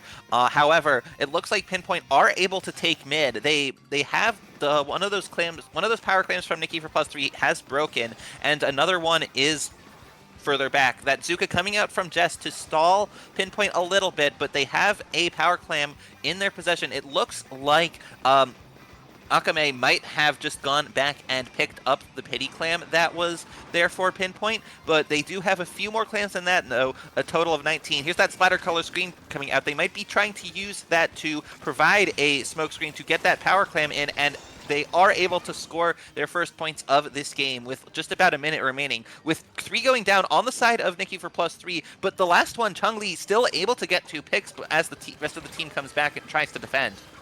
What a really good job of Chungli there, being able to defend under the basket as just, I believe just as a Neo splash, was holding their ground very well, and was able to at least buy enough time for the other members to come in and finish the job. So that is going to be a very minor push for Pinpoint there. They are going to have to put in a lot more. Even that power clam they're holding onto is not going to be enough. So they do have to be very careful. With 30 seconds left in the game, they cannot risk to do this in multiple pushes. They kind of have to go all for one.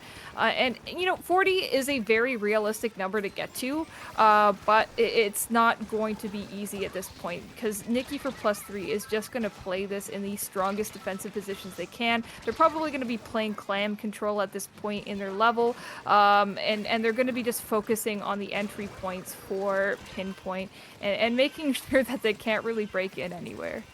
Yeah, Pinpoint, they would be able to take the lead if they can score 2 power clams and 1 more regular clam. That would bring them down to 39. However, they're going to need to get in quickly. Overtime is already more than halfway over, and they only have that 1 power clam plus 3 in their possession. 49er has moved in a little bit. They're trying to put it in, and they're diving forward, but it's not in time, and they go 3 down just as time expires.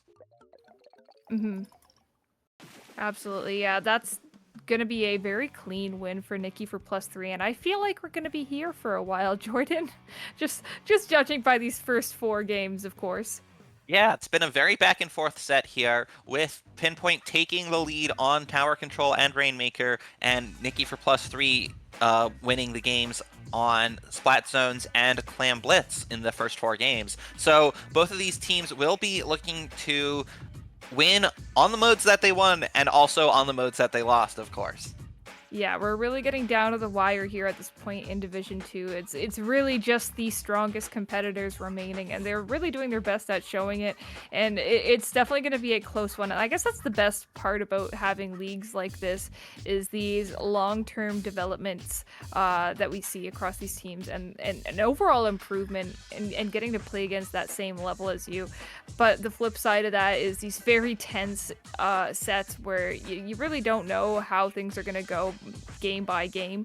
And with Manta Maria Rainmaker coming up, it's just all right, like let's get the show on the road, right?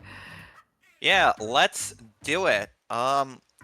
This is a bit of a different map. It is one with a lot of more short sight lines, a lot more walls to work around, and it'll be interesting to see how each of these teams approaches that initial neutral situation in mid, because there are the 2 checkpoints. There is both the left side of that bunker area and on the right side with a jump to the checkpoint.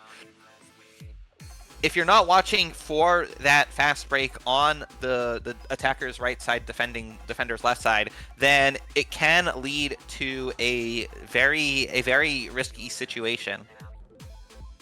Yeah, it's kind of an issue on this map. You have to really defend a lot of these pathways and make sure everything is covered here, because like there is a very typical route that you can take with the Rainmaker here, but the second that you don't look at the other one, it's going to be the moment they take it. Like, pushing teams are always going to be looking for the best opening possible, and that's something that makes Manta, I think, a little bit more unique than a lot of Rainmaker maps where there's really one optimal path. Yeah, and one other interesting thing about Rainmaker on Manta Maria is this is a map mode where scoring 99 points is not safe. This is a relatively easy map to get a knockout on Rainmaker, and so I personally have seen games where one team has scored 99 points and the other team has knocked out. Now, as two go down on each side, Nikki for +3 are able to hold mid first. There is, it looks like, Gimme diving in, but getting splatted by the Rainmaker here, and Nikki for +3 are trying to clear out, but 49er getting that trade and stopping the Rainmaker at 85 remaining. Maybe you're just really good at this map, because I feel like most Rainmaker pushes end at like 25, 30-ish. So maybe you just have a lot of like really divisive games on here, but maybe you're just good. Maybe you're just the GOAT. No, I think maybe it's maybe either both teams are good at attacking or both teams are bad at defending in a case like that. But as we see here, Nikki for +3 are able to get that Rainmaker to that checkpoint here on the right side. Ren looking to defend there, still on that pencil, and it looks like Pinpoint have gone back to that double Tacticooler comp with the Dapple Dualies. I do like beacons here on Manta Maria. This is another map where there's a lot of good places for them. But Pinpoint aren't, it appears, able to use that double Tacticooler to its full potential so far. They have not yet scored any points as we're nearing 2 minutes into this game. Yeah, it's kind of rough with this one, like getting an opportunity to pick up that Rainmaker, especially when you're dealing with someone like Ren. You can kind of see a lot of points in this game where Jess is like, all right, I'm the one who has the range to deal with Ren, and just waiting for Ren to not be looking at them.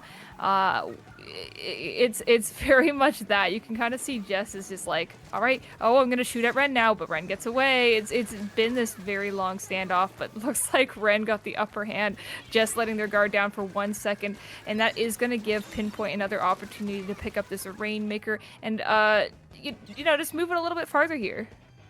Yeah, another interesting pick here for Nikki for +3 is that Inkrush Nouveau with that Ultra Stamp. The Ultra Stamp can be a big threat here on Rainmaker. It can put a lot of damage onto the Rainmaker shield quickly, and even though it isn't necessarily a great entry tool, it can paint a path ahead that the Rainmaker can easily swim through if you're not careful and not able to stop it.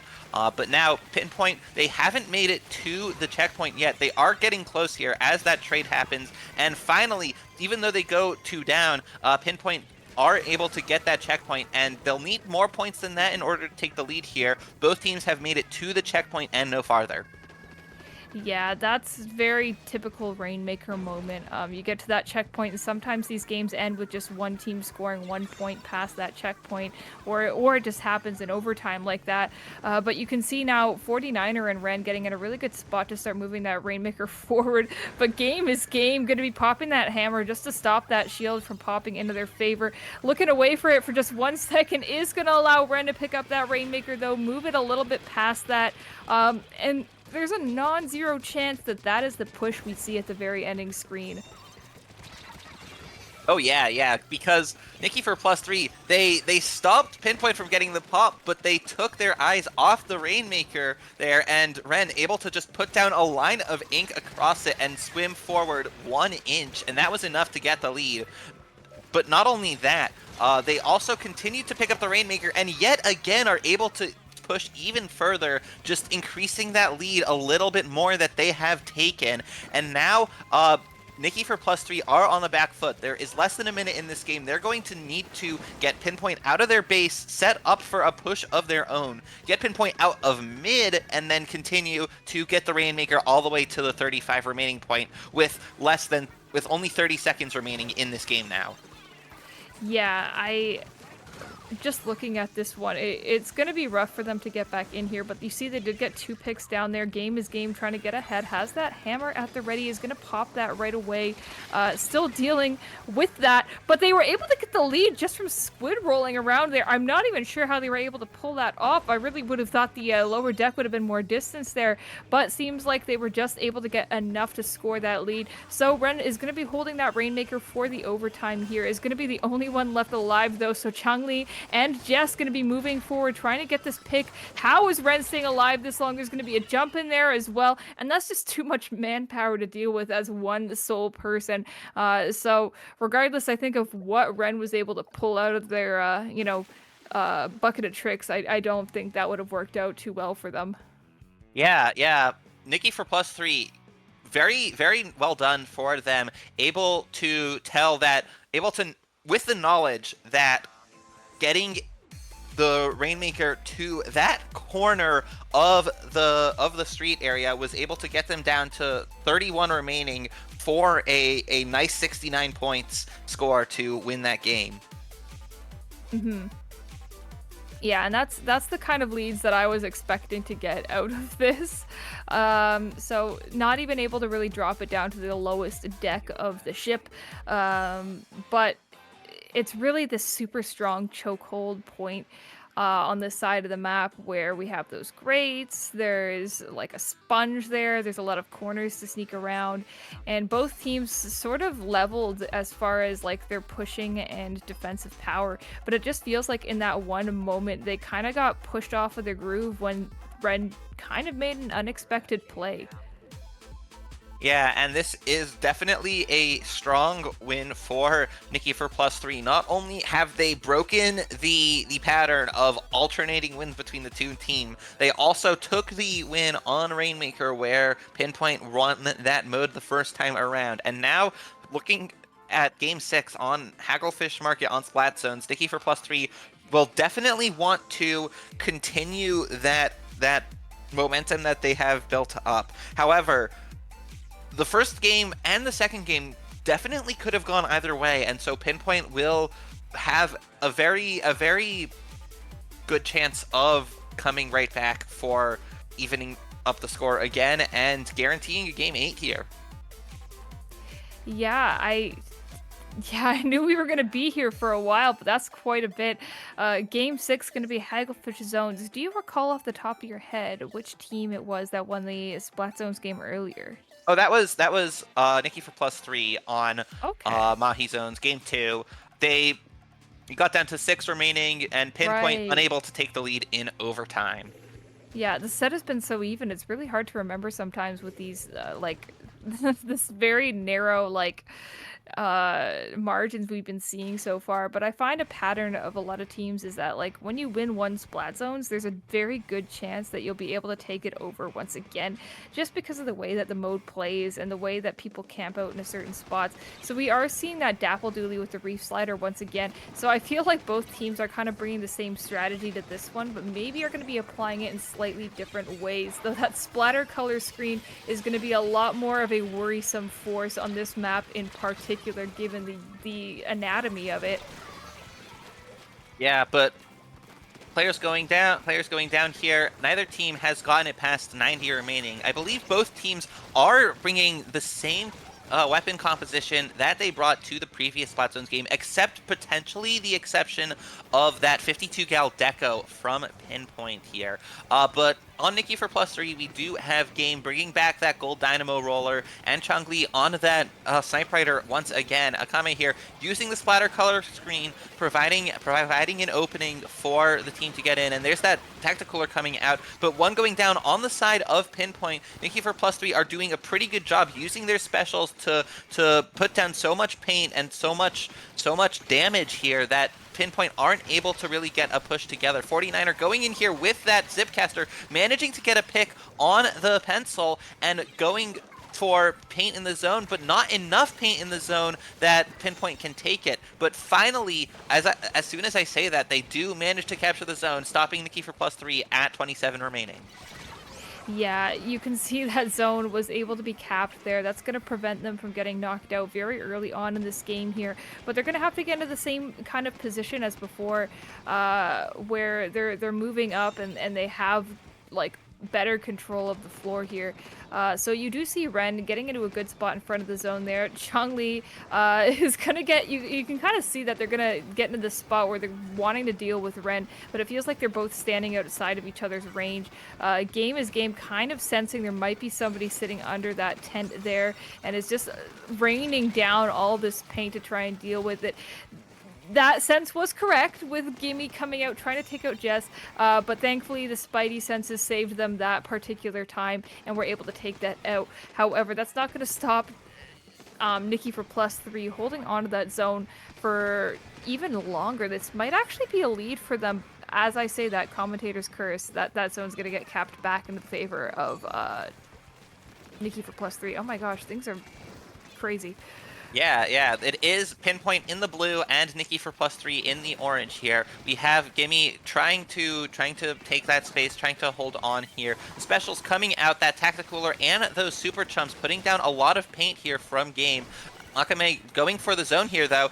With that Tacticooler buff, they have the splatter color scheme ready, and now Pinpoint have taken back control as they will need to get through that 30 points of penalty, but with 2 going down on the side of Nikki for +3, that will give Pinpoint a solid numbers advantage, able to take out X Battle there with Gimme and 49er.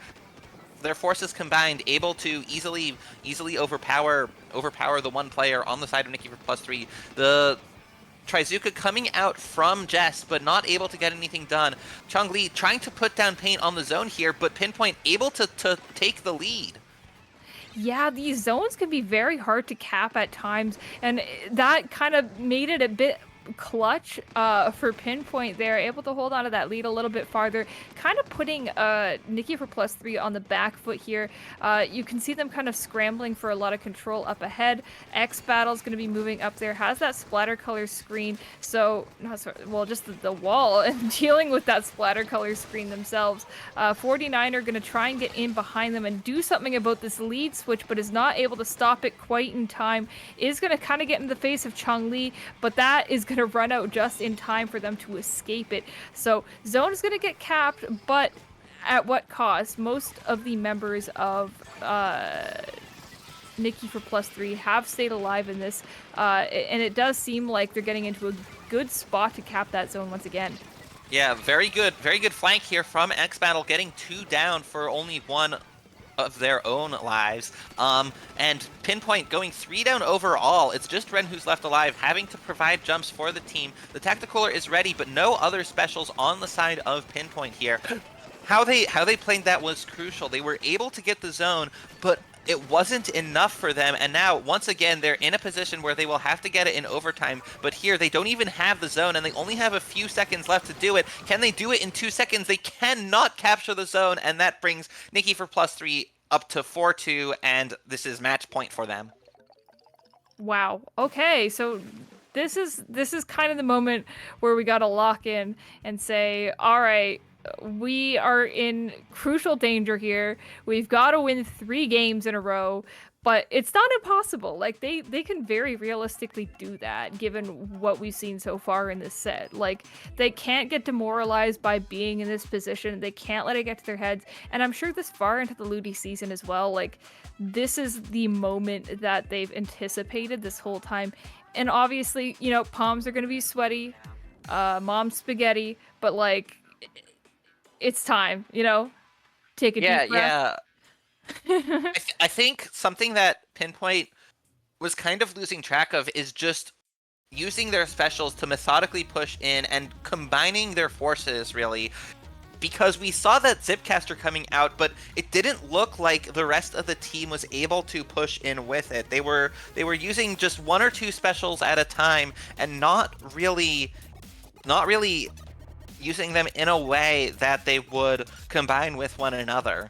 And Nikki for +3 were able to hold on and win those fights, and even when they didn't win the fights, they were still able to come back solidly and hold on to that defense. Okay, so we're going into Mako Tower on game 7 here.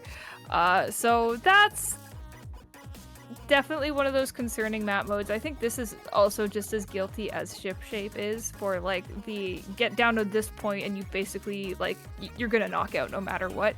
And that's that very last checkpoint that's like 2 feet away from the goal. So by that point, it can get a little bit worrying. It's very easy to sort of lose tempo in this particular map mode. So you can see both teams kind of checked out into this very quickly. They definitely have been practicing this. They know what they want to play.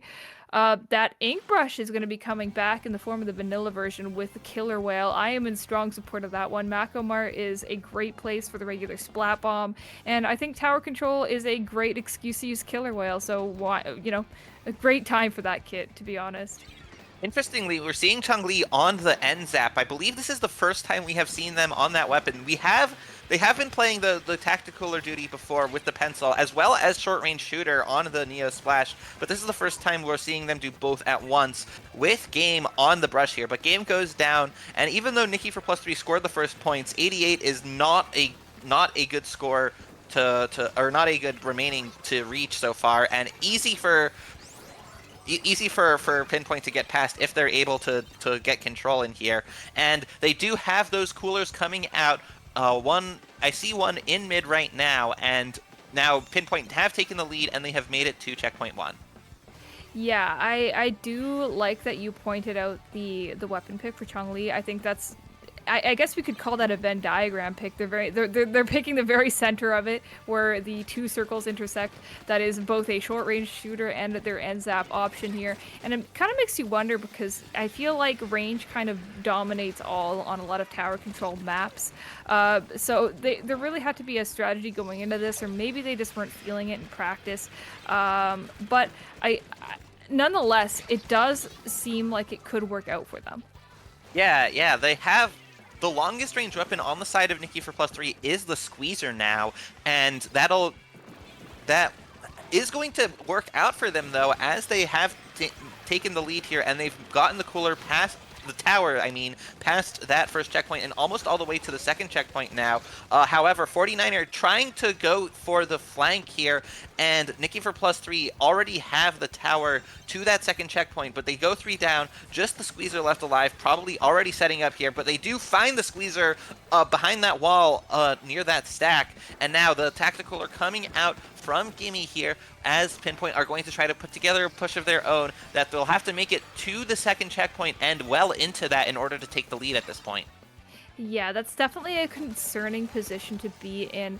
Getting past that first checkpoint is a challenge of its own. Even though they've already cleared it technically, just getting past that point on the map can be quite difficult. You do see 49er holding onto that zip casted there, but they do have to be very mindful about their teammates going down at this point in the game. They can't really afford things like that to happen before the push starts. So 49er is going to have to make up a little bit of work here, get down onto that right side there, take a team fight with their teammate there, but it just feels like Nikki for +3 has just been running in and going, all right, we have that lead here, we can play a little bit more recklessly, and we're not really afraid to push up, which is what you're seeing a lot of here. They're just running up, they have that cooler, and it's fine if they do. They'll just come right back to it and do it again in a moment. Yeah, and technically it wasn't a wipeout, but Pinpoint did take out all 4 members of Nikki for +3 here, so now they are able to move that tower and keep it moving past the second checkpoint. They are scoring more points here. There's one of their coolers going up, and now with the brush down on Nikki for +3, as well as the brush going down on Pinpoint, they're moving the tower. However, they are trying to get it to the second checkpoint, and there's an actual wipeout that Nikki for +3 got, and with only a minute and a half, that jump getting camped by Nikki for +3, and now Pinpoint have absolutely no presence on the opponent's side of the map, and this is a very good position for Nikki for +3 here. They just need to hold on for 1 more minute and change, and that will send them to the finals of Division 2. Yeah, they just need to hold on for 1 more minute, make sure that their ducks are all in line.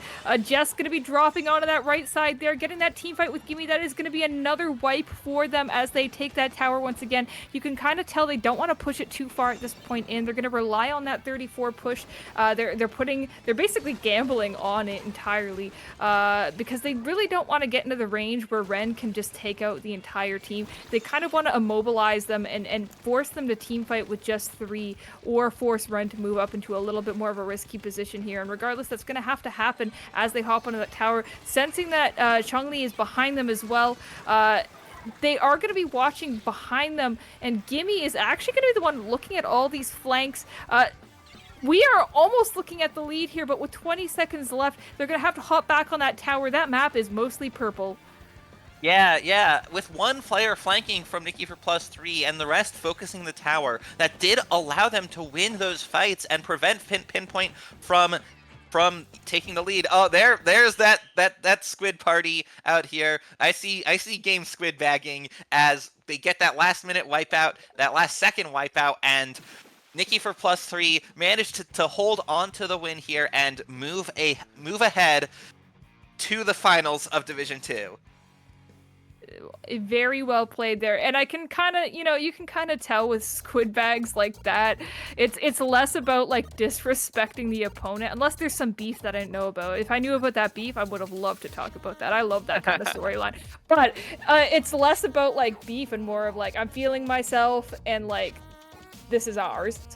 Yeah, it's like a celebration that we've secured the win and we are moving to the finals, because I believe this was the semifinals here. It was, yes. Yeah, of Division 2, and so Pinpoint had a great run here, getting to the semifinals, but Nikki for +3 will be moving on, and they will be facing off against the winner of Stargaze versus Meryu, which has yet to be played. I'm sorry, I'm just laughing at this graphic. This little tiny chart in the middle of yeah, this is like, it kind of reminds me of, it's like the opposite of when you would do word art on Microsoft Word as like a kid. Maybe I'm aging myself by saying that. Nah, I know what you mean. So. But we might also just both be old. Oh no. Oh no. Well. Like the kids nowadays, they're doing word art on TikTok. We were doing word art on Word. PowerPoint with the effects and the spinning. Yeah. What a throwback.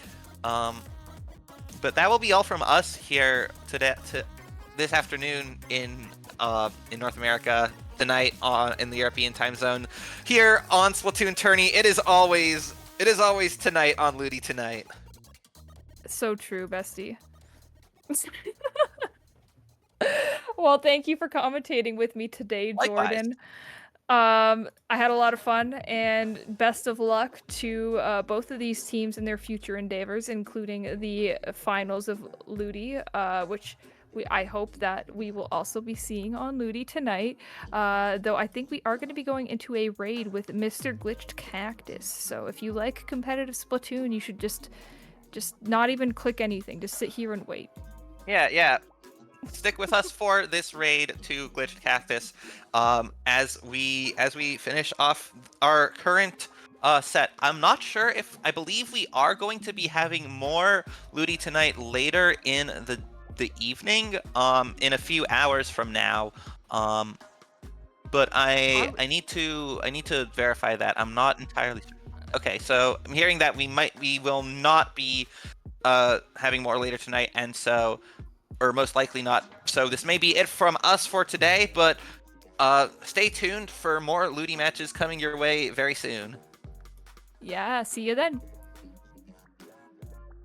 Oh yeah, socials. We should promote ourselves. Siren, do you want to go first? I'm just too famous. It's Siren Banshee. I'll just type in the chat.